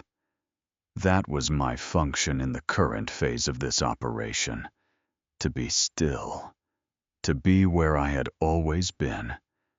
To not move so that the movement of everything else could be measured against me. I was 66 years old, and I had spent my entire working life as a fixed point against which variances were measured. I was, it turned out, well suited for this. Dorothy Marsh knocked on my door on a Thursday evening in early March. Dorothy was 71, a retired school teacher who had lived next door to Stefan for 22 years and had brought food to the hospice nurses every Friday without being asked. Because that was who Dorothy was. She had white hair and reading glasses she kept on top of her head, and the particular directness of a woman who had spent 30 years managing classrooms and had never fully turned it off.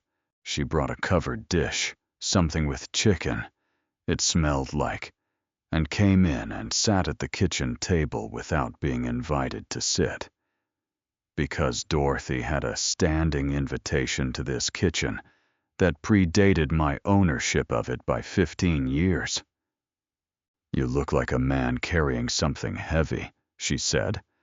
"I'm fine, Dorothy. I didn't say you weren't fine. I said you looked heavy." She folded her hands on the table. Stefan used to get that look when he was working through something he couldn't talk about yet. He'd get very quiet and very deliberate, and you could see him thinking from across a room. She looked at me steadily. "You've had that look for 3 weeks. I looked at this 71-year-old woman across Stefan's kitchen table, and I thought about how much of what keeps us safe in this life is the simple fact of being known. Being known well enough that someone can see a change in you before you have named it yourself. Carol had known me that way. Stefan had known me that way. Charlie knew me that way. And apparently Dorothy Marsh, retired school teacher, 22-year neighbor, Friday food bringer, knew me that way too. "I'm working through something," I said. "You're right about that. Is there anything I can do?" I thought about it. "Keep coming by," I said. "With or without the chicken." She nodded as though that was a reasonable answer, which it was. And we ate her chicken dish together at Stefan's table, and she told me about her granddaughter who was applying to the University of Michigan and whose application essay Dorothy had edited with what she described as aggressive tenderness. I listened and ate and felt, for the first time in several weeks, something that was not quite lightness, but was close to it. The line was still running. The measurements were being taken. Somewhere in a federal office on Michigan Avenue, a woman with a thin folder was building a case, piece by piece, the way anything solid gets built. And I was here, fixed, present, holding my position. I was very good at holding my position. The call from Special Agent Cho came on a Wednesday morning in the 3rd week of March. I was in the backyard, turning the soil in Stefan's raised cedar beds. The ground had finally softened enough to work that particular March thaw that Michigan delivers like a promise it may or may not keep. Where 3 days of warmth arrive and the earth opens slightly, and you can almost believe that February was the last of it. I had decided to plant the garden this year. Stefan had not been able to tend it for the last several seasons. And before that, Dorothy had helped him with it. And before that, it had produced tomatoes and peppers, and a specific variety of Polish cucumber that Stefan had grown from seeds sent by a cousin in Gdansk. I did not know if I could find those seeds again, but I could turn the soil. I could prepare the ground. That much I could do. My phone was in my shirt pocket. It buzzed, and I pulled it out with a dirt-covered hand and saw Cho's number and answered immediately. "Mr. Kowalski," she said. "We need to move. Can you come in today?" "What time?" 2 o'clock. "I'll be there."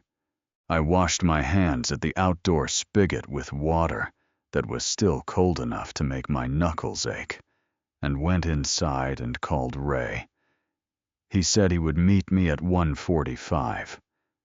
I changed my shirt and drove to Detroit with both hands on the wheel and the radio off, because some drives require silence. Special Agent Cho was not alone in the conference room this time. There was a second agent, a man named Kowalczyk, which made me think of my father for a moment, because Kowalczyk had been my grandmother's name before she married, and names from that part of the world have a way of appearing in unexpected places, like evidence of a pattern you had not noticed.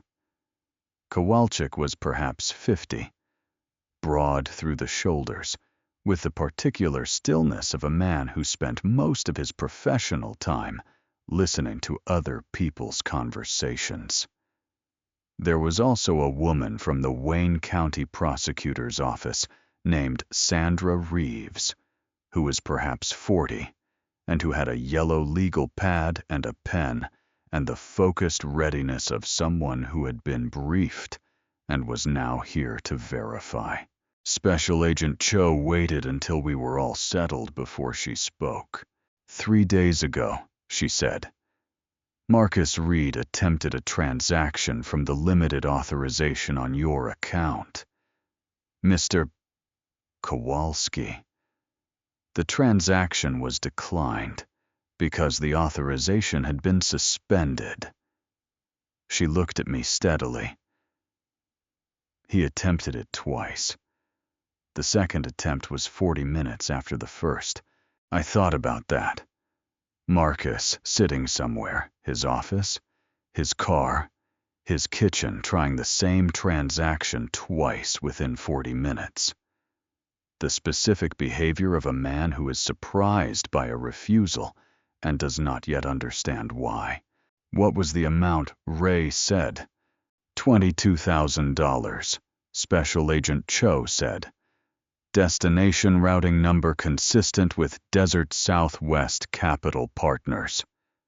Sandra Reeves wrote something on her legal pad. After the second declined transaction, Cho continued. We observed activity in Marcus Reed's communication pattern that suggested he was aware something had changed with the account. She opened her folder. He placed 3 calls within 2 hours, one to a number associated with the registered agent of Desert Southwest Capital Partners in Las Vegas, one to an attorney in Detroit who has previously been associated with financial fraud defense, one to Angela. The room was quiet for a moment. What was said in the call to Angela? Ray asked. We are not in a position to characterize the content of that call, Joe said carefully. What I can tell you is that its duration was 11 minutes, which is significantly longer than their average call length over the observation period. I sat with that. 11 minutes. Marcus calling Angela for 11 minutes after 2 declined transactions and a call to a fraud defense attorney. I thought about Angela's face at Sunday dinner. The back door instead of the front. The moment of genuine grief when I mentioned Carol's soup. 11 minutes. What happens now? I said. Sandra Reeves from the prosecutor's office spoke for the first time. Her voice was precise and unhurried. Mr. Kowalski. Based on the evidence compiled the fraudulent authorization document. The 3 completed transactions totaling $33,500. The attempted transaction following account suspension, the Nevada LLC structure, and the federal construction fraud in Ohio, we have sufficient grounds to move forward. She looked at her legal pad. We are requesting a federal arrest warrant for Marcus Reed on charges of wire fraud, elder financial abuse, and money laundering. The warrant is being reviewed by a federal judge today. Wire fraud, elder financial abuse, Money laundering. I heard the words the way you hear a diagnosis, not with surprise. Exactly, because the preparation for the news had been underway for weeks. But with a weight that preparation does not fully absorb. These were serious words. Federal words. The kind of words that, once spoken in a room like this, changed the shape of everything that followed them. And Angela, I said.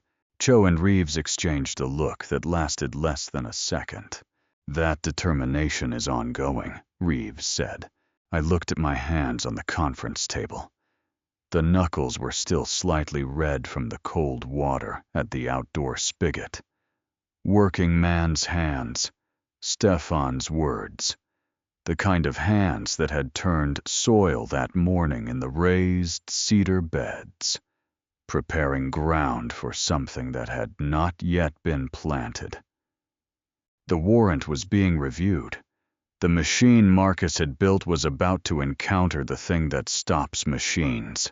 Not malfunction, not accident, intention. The warrant was signed on a Friday. Ray called me at 6:17 in the evening, which told me he had been waiting for the confirmation and had called the moment it came through. Outside my kitchen window, the March sky was doing something complicated, half light, half cloud. The sun trying to establish itself against weather that had not decided yet what it wanted to be. Michigan in March is like that. It commits to nothing. It holds its options open until the last possible moment, and then delivers whatever it delivers without apology. It's done, Ray said. The warrant is signed. Cho's office is coordinating the timing of the arrest with the Las Vegas field office. Las Vegas, I said. Marcus flew to Las Vegas Tuesday morning. We believe he went to meet with the principals behind Desert Southwest Capital Partners in person, possibly to restructure or liquidate the account before the situation here became unmanageable. Ray paused. Which means he knows something is wrong. He doesn't know how wrong yet. I thought about Marcus on a plane to Las Vegas. Marcus in a meeting in some glass and steel office in the desert, talking to the people whose names were not on the LLC because their names were never on anything, trying to move money that had already been mapped by federal agents who had been watching the account for 8 months. I thought about the specific futility of that, a man trying to outrun something that had already been everywhere he was going. When I said, tomorrow morning. Early. Another pause. Bob, there is something else you need to know before this happens. I sat down at the kitchen table. The table that had held Ray's yellow notepad and Carol's crossword puzzles, and Stefan's hospice paperwork, and Sunday dinners, and the pale blue folder that had started all of this. That table had absorbed a great deal in the past year. Angela, I said. Yes. Ray's voice was careful in the way it was careful when he was delivering something that required precision. Cho's office made a determination this afternoon regarding Angela's role. The 11-minute call after Marcus's declined transactions, they were able to characterize its content through a parallel investigation method I am not going to detail on this line. She knew, I said. She knew about the authorization. Ray said. The document she brought to your kitchen in May, she knew what it was. She had been told what it was by Marcus approximately 2 weeks before she brought it to you. A pause. She did not know about the federal construction fraud in Ohio. She did not know about the other 4 victims. Her knowledge appears to have been specific to your account and framed to her as his word. Apparently, a precaution. A precaution. I turned that word over in my mind. Marcus had told my daughter that stealing access to her father's bank account was a precaution, and she had believed him, or had chosen to believe him, which in the law might be different things, but in a father's understanding was the same thing. She had carried the folder into my kitchen while Carol slept in the next room, and she had handed me the pen. "What happens to her?" I said. "She will be interviewed tomorrow," Ray said. Given the scope of her knowledge versus Marcus's, and given that she appears to have been manipulated into participation rather than being a primary architect, the prosecutor's office is looking at a significantly reduced exposure for her. Possibly a cooperation agreement, possibly a suspended sentence with conditions. He stopped. "Bob, she is going to need an attorney, not mine. Mine is representing you, and there's a conflict. But she is going to need one before tomorrow morning." I sat at that table for a long time after Ray and I hung up.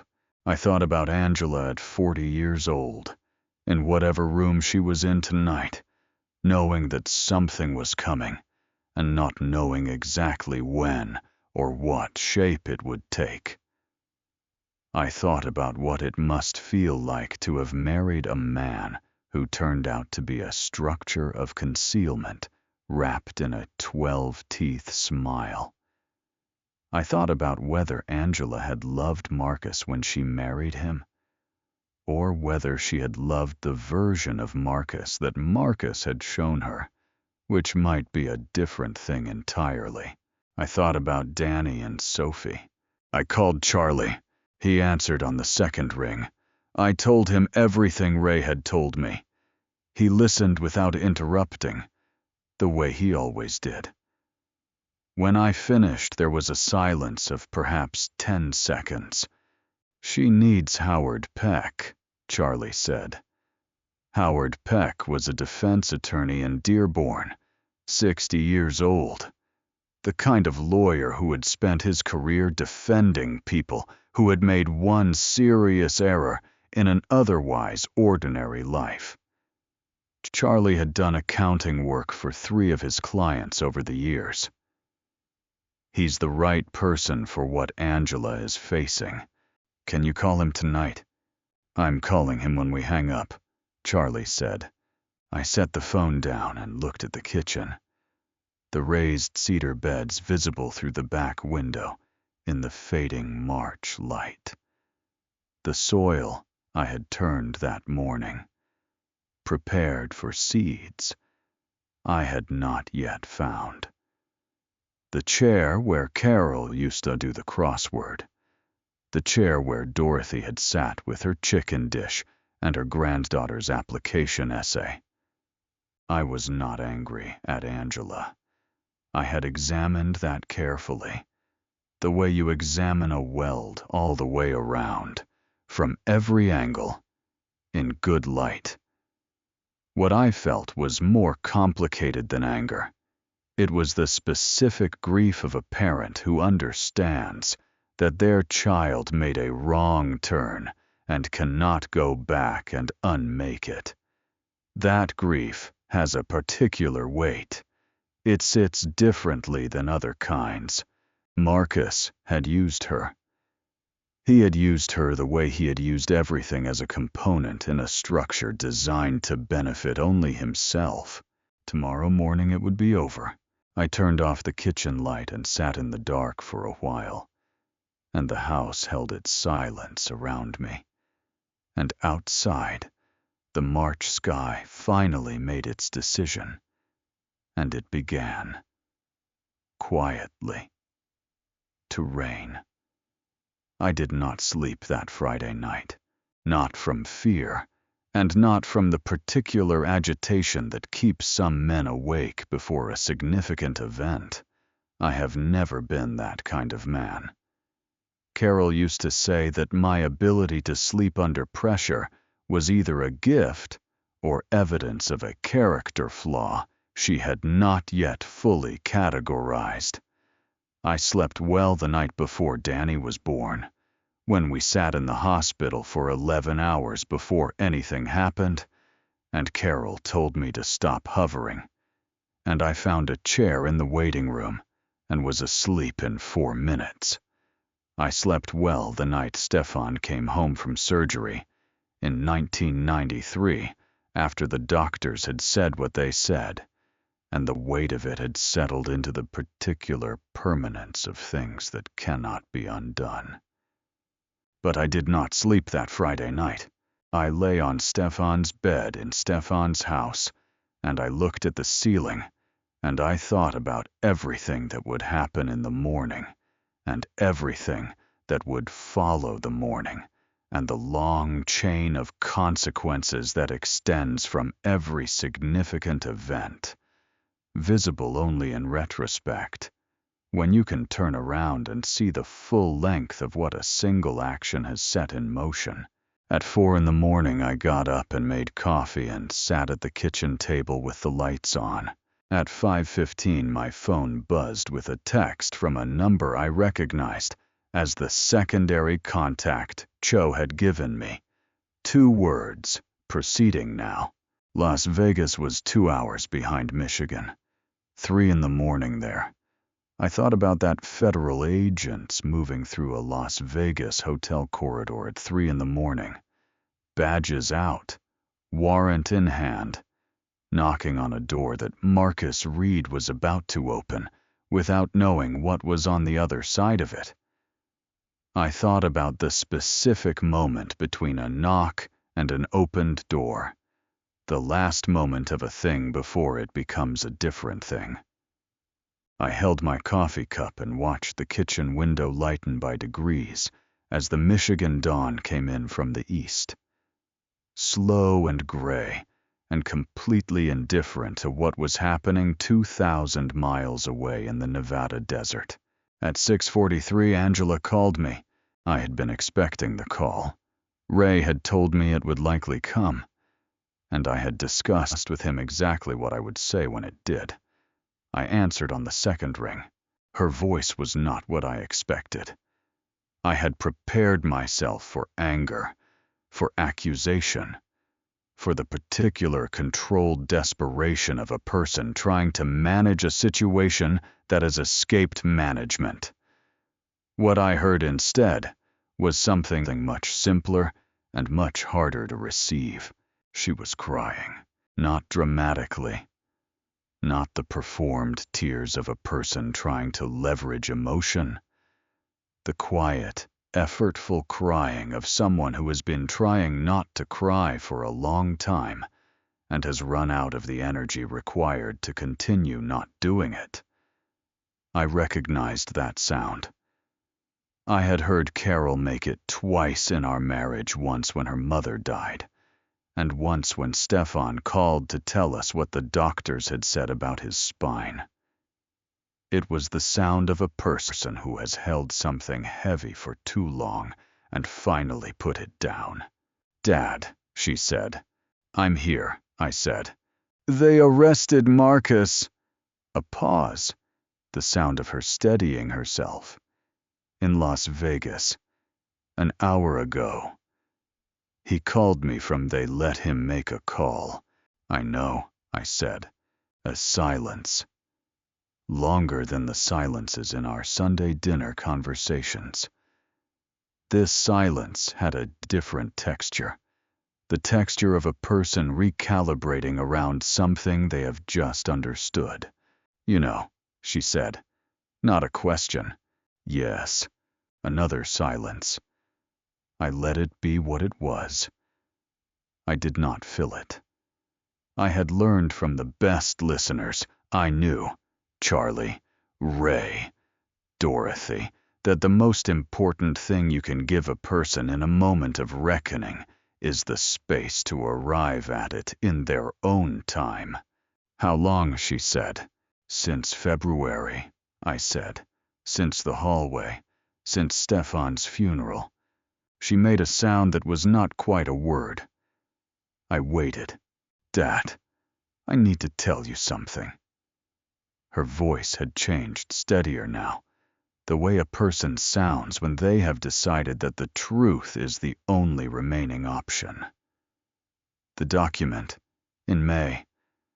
Marcus told me it was a healthcare authorization update. He said the attorney had recommended it after Mom's diagnosis, that it would make things easier if you needed medical decisions made quickly. A pause. He said it was for your protection. I know, I said again. I should have read it, she said. I should have asked you to read it. I should have. She stopped. I just trusted him. I trusted him, and I handed you a pen and Another stop. Longer. Angela, I said, listen to me. She was quiet. You need an attorney. Not Marcus's attorney. Your own. His name is Howard Peck, and he is in Dearborn. And Charlie Dombrowski called him last night. He is expecting your call this morning. I paused. Call him before you do anything else. Before you talk to anyone else. Do you understand? A silence. Then, Charlie knew too. Charlie helped me, I said. That is what 40 years of friendship is for. She cried again, briefly, and then stopped herself, the way she had always stopped herself. Angela had never been a person who cried in front of others, if she could help it. She had that from me, Carol used to say. The Kowalski tendency to process pain privately and present the result rather than the process. Howard Peck, she said. Howard Peck, I confirmed. Call him now, Angela. Dad. One more pause. The longest one. I'm sorry. I looked at the kitchen window. The dawn was fully established now, gray and steady, the kind of March morning that doesn't promise anything but delivers light regardless. I know you are, I said. Call Howard Peck. Charlie arrived at my door at 8 o'clock with a thermos of coffee and a paper bag from the Polish bakery on Jos Campo that had been there since 1962, and that we had both been going to since our fathers took us there as children. He did not knock. He used the back door. I had the table set with 2 cups by the time he came in. He put the thermos and the bag down and sat across from me and poured without ceremony, and we did not say anything for the first several minutes. That was one of the things about 40 years of friendship. The silences were as functional as the conversation. We had developed a shared language of quiet that communicated things words would have made smaller. The bakery bag had 2 patsky in it, the real kind, the kind filled with rose hip jam and dusted with powdered sugar. Not the grocery store approximation that appeared every year around Fat Tuesday, and then disappeared, as though ashamed of itself. Stefan had loved patsky. Our mother had made them from scratch on Sunday mornings in the Hamtramck kitchen, the same kitchen where our fathers had both sat and talked about the plant and the union and the tigers and the specific kind of hope that immigrant families carry in their working hands. Because hope is what you have when you have built everything else you own from nothing. I ate mine slowly. Charlie ate his the same way. Howard Peck called me at 7:30, Charlie said, when we were on our second cups. Angela reached him at 7. She talked for 40 minutes. He wrapped his hands around his cup. He thinks she has a strong case for reduced charges. given the scope of what she knew versus what Marcus knew, given that the document was misrepresented to her, given her cooperation. He paused. She told Howard everything. Good, I said. She also told him something about the May document that Ray is going to want to know. Charlie looked at the table for a moment. Marcus had it prepared by a notary he had used before, a man in Ypsilanti named Gerald Foss. Foss has a record of civil judgment from 2019 for fraudulent notarization on a real estate document. Marcus knew about the record. He used Foss specifically because a notary with a history of fraud is a notary who can be managed. Gerald Foss, the name the bank had given me on the small piece of paper that I had put in my shirt pocket on the morning I sat across from Patricia Okafor. The notary stamp from Ypsilanti. The piece of the architecture I had not yet been able to fully explain. It was built from the beginning, I said. From before the beginning, Charlie said. Ray thinks the authorization structure was planned before Carol died. Possibly before Carol's diagnosis.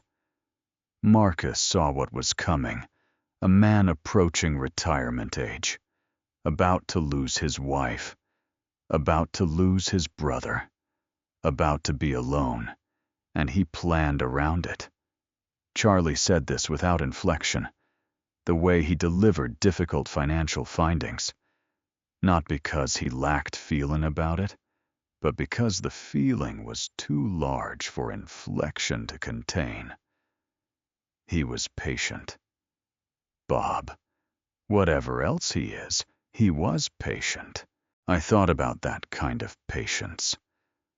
The patience of a man who looks at another man's approaching grief and sees, instead of sorrow, an opportunity. The patience of a person who can smile across a Sunday dinner table for years while building a structure designed to empty the table of everything on it. At Ford, I had known one foreman in 31 years who operated that way. A man named Garrett, who had quietly falsified quality records for 2 years, not dramatically, not in ways that triggered immediate flags, but incrementally. Small variances that individually meant nothing, and collectively meant that parts were leaving the plant that should not have left the plant. Garrett had been patient the way Marcus had been patient. He had understood that the best way to take something from an institution is slowly and quietly, and with the constant performance of competence and good faith. Garrett had eventually been caught because one inspector, on one shift, had felt something wrong in a part that the paperwork said was right, had trusted the feeling in his hands over the record in front of him. I had been that inspector with Marcus, later than I should have been, but I had been him. Ray called at 9:15.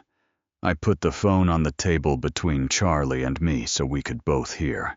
Marcus had been processed through the Las Vegas field office and was being transferred to federal custody in Detroit. The principals behind Desert Southwest Capital Partners, 2 men whose names Ray gave me, and which meant nothing to me, but clearly meant something to Ray's contact at the FBI, had been identified and were being located. The federal case in Ohio was being reopened and expanded. The 4 other victims had been contacted by Cho's office and were cooperating. And the money, I said. The $33,500. The civil recovery process takes time, Ray said. But given the federal involvement and the asset documentation we have, you will see that money returned. Most of it. Possibly all of it. A pause. The more immediate thing is that all your accounts are secure. The authorization is gone. Marcus Reed cannot touch anything that is yours. I looked at the kitchen, the cedar beds through the window, the soil turned and waiting. Carol's chair, Stefan's table, the thermos Charlie had brought from a bakery that had been on Jos Campau since 1962. Everything that was mine, not the money. The money was the least of it. Thank you. Ray, I said. I set the phone down. Charlie poured the last of the thermos into both our cups. Outside, the March morning was brightening in the slow, committed way that March mornings eventually do not warm. Yet. Not certain. But moving in the right direction. The line had started again, and the first piece off it was going to be right. The legal proceedings took 8 months. I will not give you every detail of those 8 months, because most of it was not dramatic in the way that people imagine legal proceedings to be dramatic. It was mostly paperwork and waiting rooms and phone calls from Ray that began with phrases like "the prosecution has filed" and "the defense is requesting" and "the federal judge has scheduled." It was the slow, grinding machinery of a system that moves at its own pace, regardless of what any individual inside it needs or feels. I had worked inside large institutional systems for 31 years. I understood that the machine serves its function on its own timeline, and the best you can do is stay positioned correctly within it, and trust that the calibration will eventually produce the right output. Marcus entered a not guilty plea in April.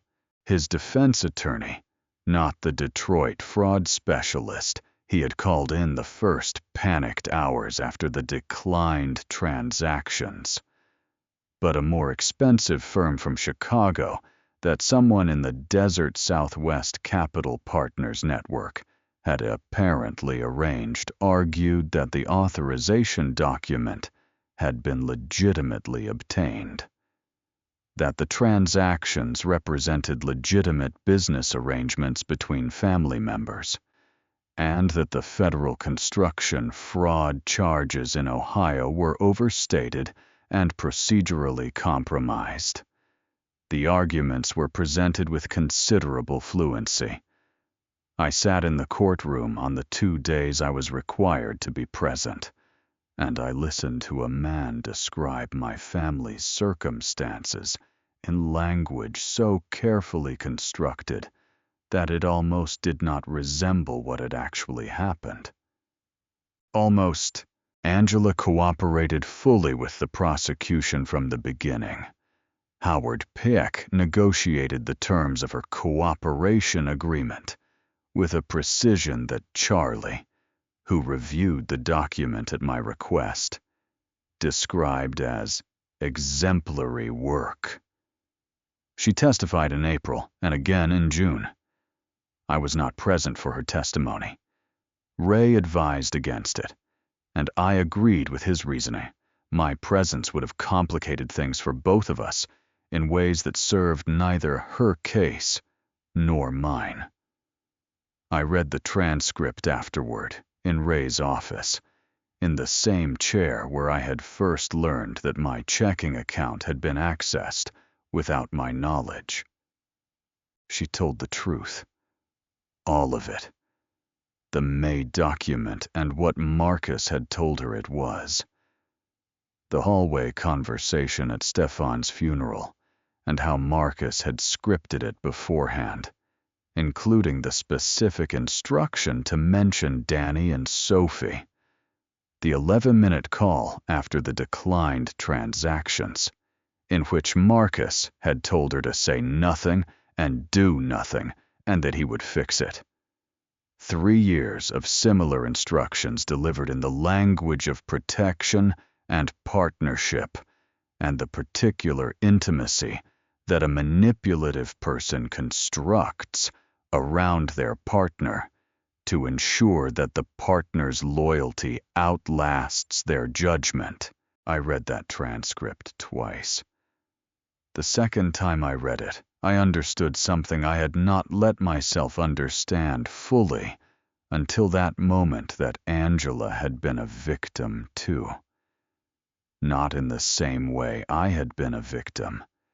Not with the same legal standing or the same financial exposure, but in the specific way that people are victimized by someone they love and trust, which leaves a different kind of mark than the kind that shows up in bank records or federal indictments, the mark that love leaves when it turns out to have been architecture rather than feeling. Marcus Reed was convicted on all federal counts in October: wire fraud, elder financial abuse, money laundering. The judge sentenced him in November to 7 years in federal prison, with no possibility of early release in the first 4. The 2 principals behind Desert Southwest Capital Partners, whose names I had learned by then, and which I will not reproduce here because they are not the point of this story, received 12 and 9 years respectively on expanded charges that included 3 additional victims in Nevada and Arizona, whom the FBI had identified in the course of the investigation. Angela received a suspended sentence, 2 years probation, community service, a financial restitution order that was largely symbolic, given that Howard Peck had successfully argued her limited and manipulated involvement. She kept custody of Danny and Sophie, which had been my primary concern throughout the entire process, and which I had communicated to Ray in our first conversation about her situation. Whatever else happened, those children needed to stay with their mother. I was present for Angela's sentencing. I sat in the 3rd row. When the judge read the suspended sentence, Angela turned from the defense table and looked at me across the courtroom, and I nodded once. Just once. The way Danny had nodded at the dinner table when he had checked his own work and found it right. She nodded back. The $33,500 was returned to my account in full in September, through the civil asset recovery process that Ray had initiated in parallel with the criminal proceedings. He had warned me it might take longer. It did not. He said the federal involvement had accelerated the timeline significantly.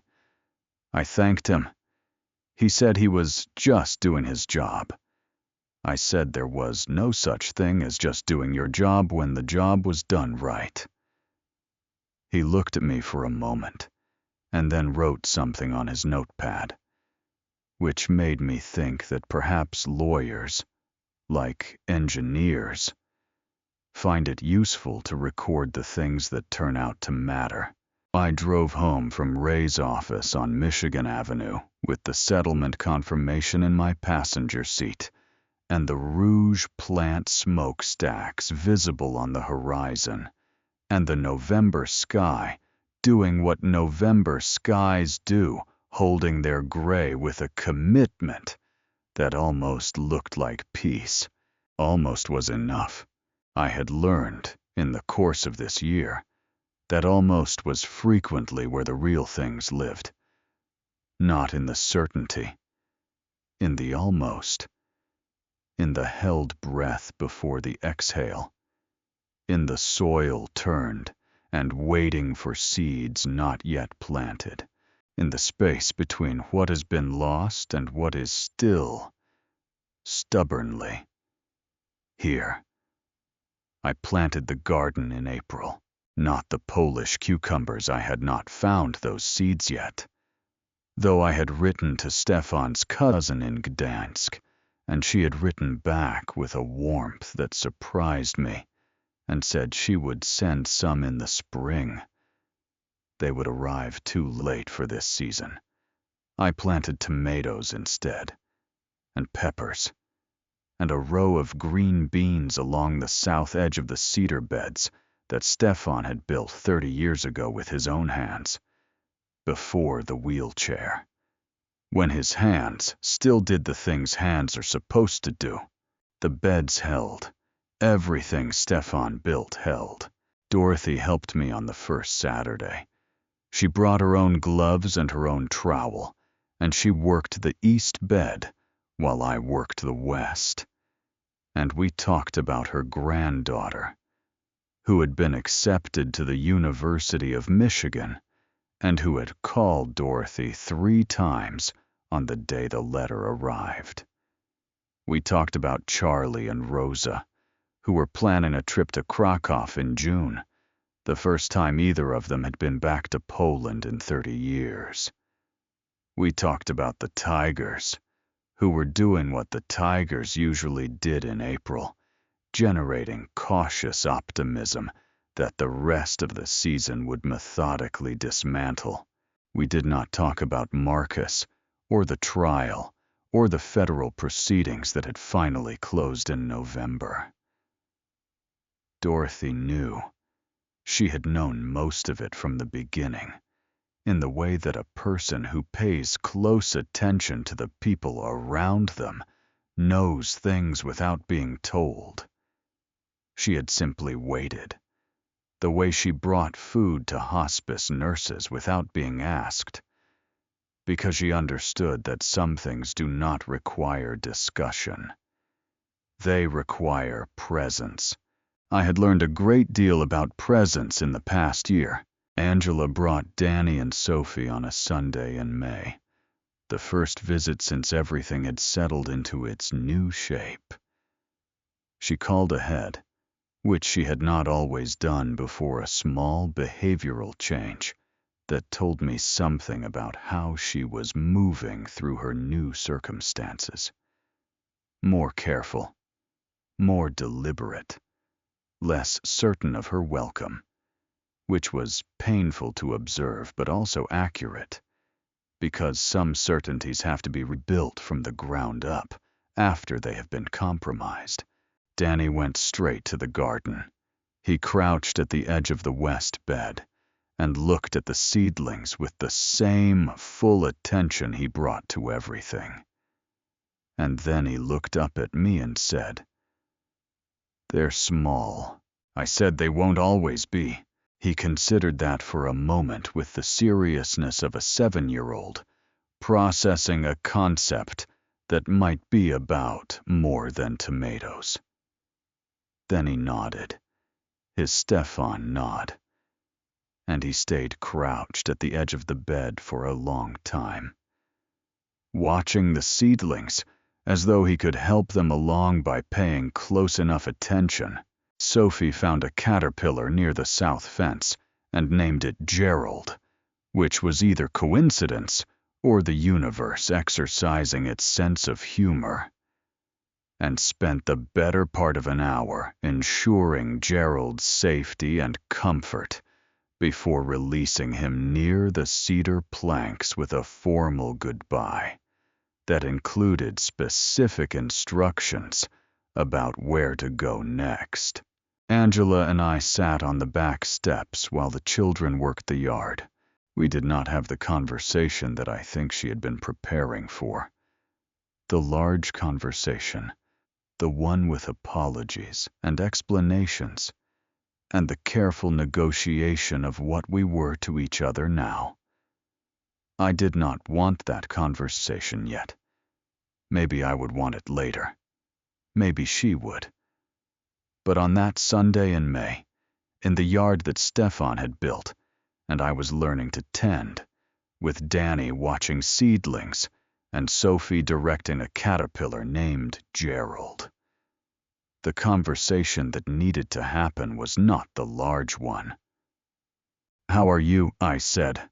"Getting through it," she said. "Therapy helps. Howard recommended someone." A pause. "The kids are okay. Danny doesn't fully understand what happened. Sophie definitely doesn't. I think that's the right way for now." "Yes," I said. "Dad." She looked at her hands. "I know what I did. I know that carrying that folder in, I know that I—" She stopped. Started again. "I need you to know that I know." "I know you know," I said. We sat with that for a moment. The April sun on the yard. Danny still crouching. Sophie making her formal farewell to Gerald. "Stefan Kowalski Foundation," I said. She looked at me. "Ray helped me set it up in March," I said. "A non-profit. It provides legal resources and financial counseling to retired men and women in Wayne County who are facing elder fraud. Free services. No means test." I looked at the cedar beds. Charlie is on the board. Dorothy. Ray's associate. Howard Peck agreed to serve pro bono 1 day a month. I paused. I put Stefan's name on it, because Stefan spent 30 years in a wheelchair because he acted before he calculated the cost. The foundation does the same thing. It acts before people run out of options. Angela was quiet for a long time. "Can I help?" she said. "With the foundation. When my probation allows." "When?" She stopped. "Someday, if you'd want that." I thought about a lot of things in the silence that followed. About Carol and her crossword puzzles in pen. About Stefan and his cedar beds and his Gdansk cucumber seeds. About Charlie and his manila folders and his 40 years of Thursday mornings. About Ray and Patricia Okafor and Special Agent Cho and Dorothy and her chicken dish and her granddaughter and Gerald the caterpillar.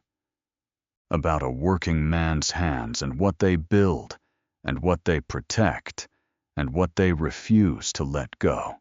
"Someday," I said. Danny stood up from the garden bed, finally satisfied with what he had seen.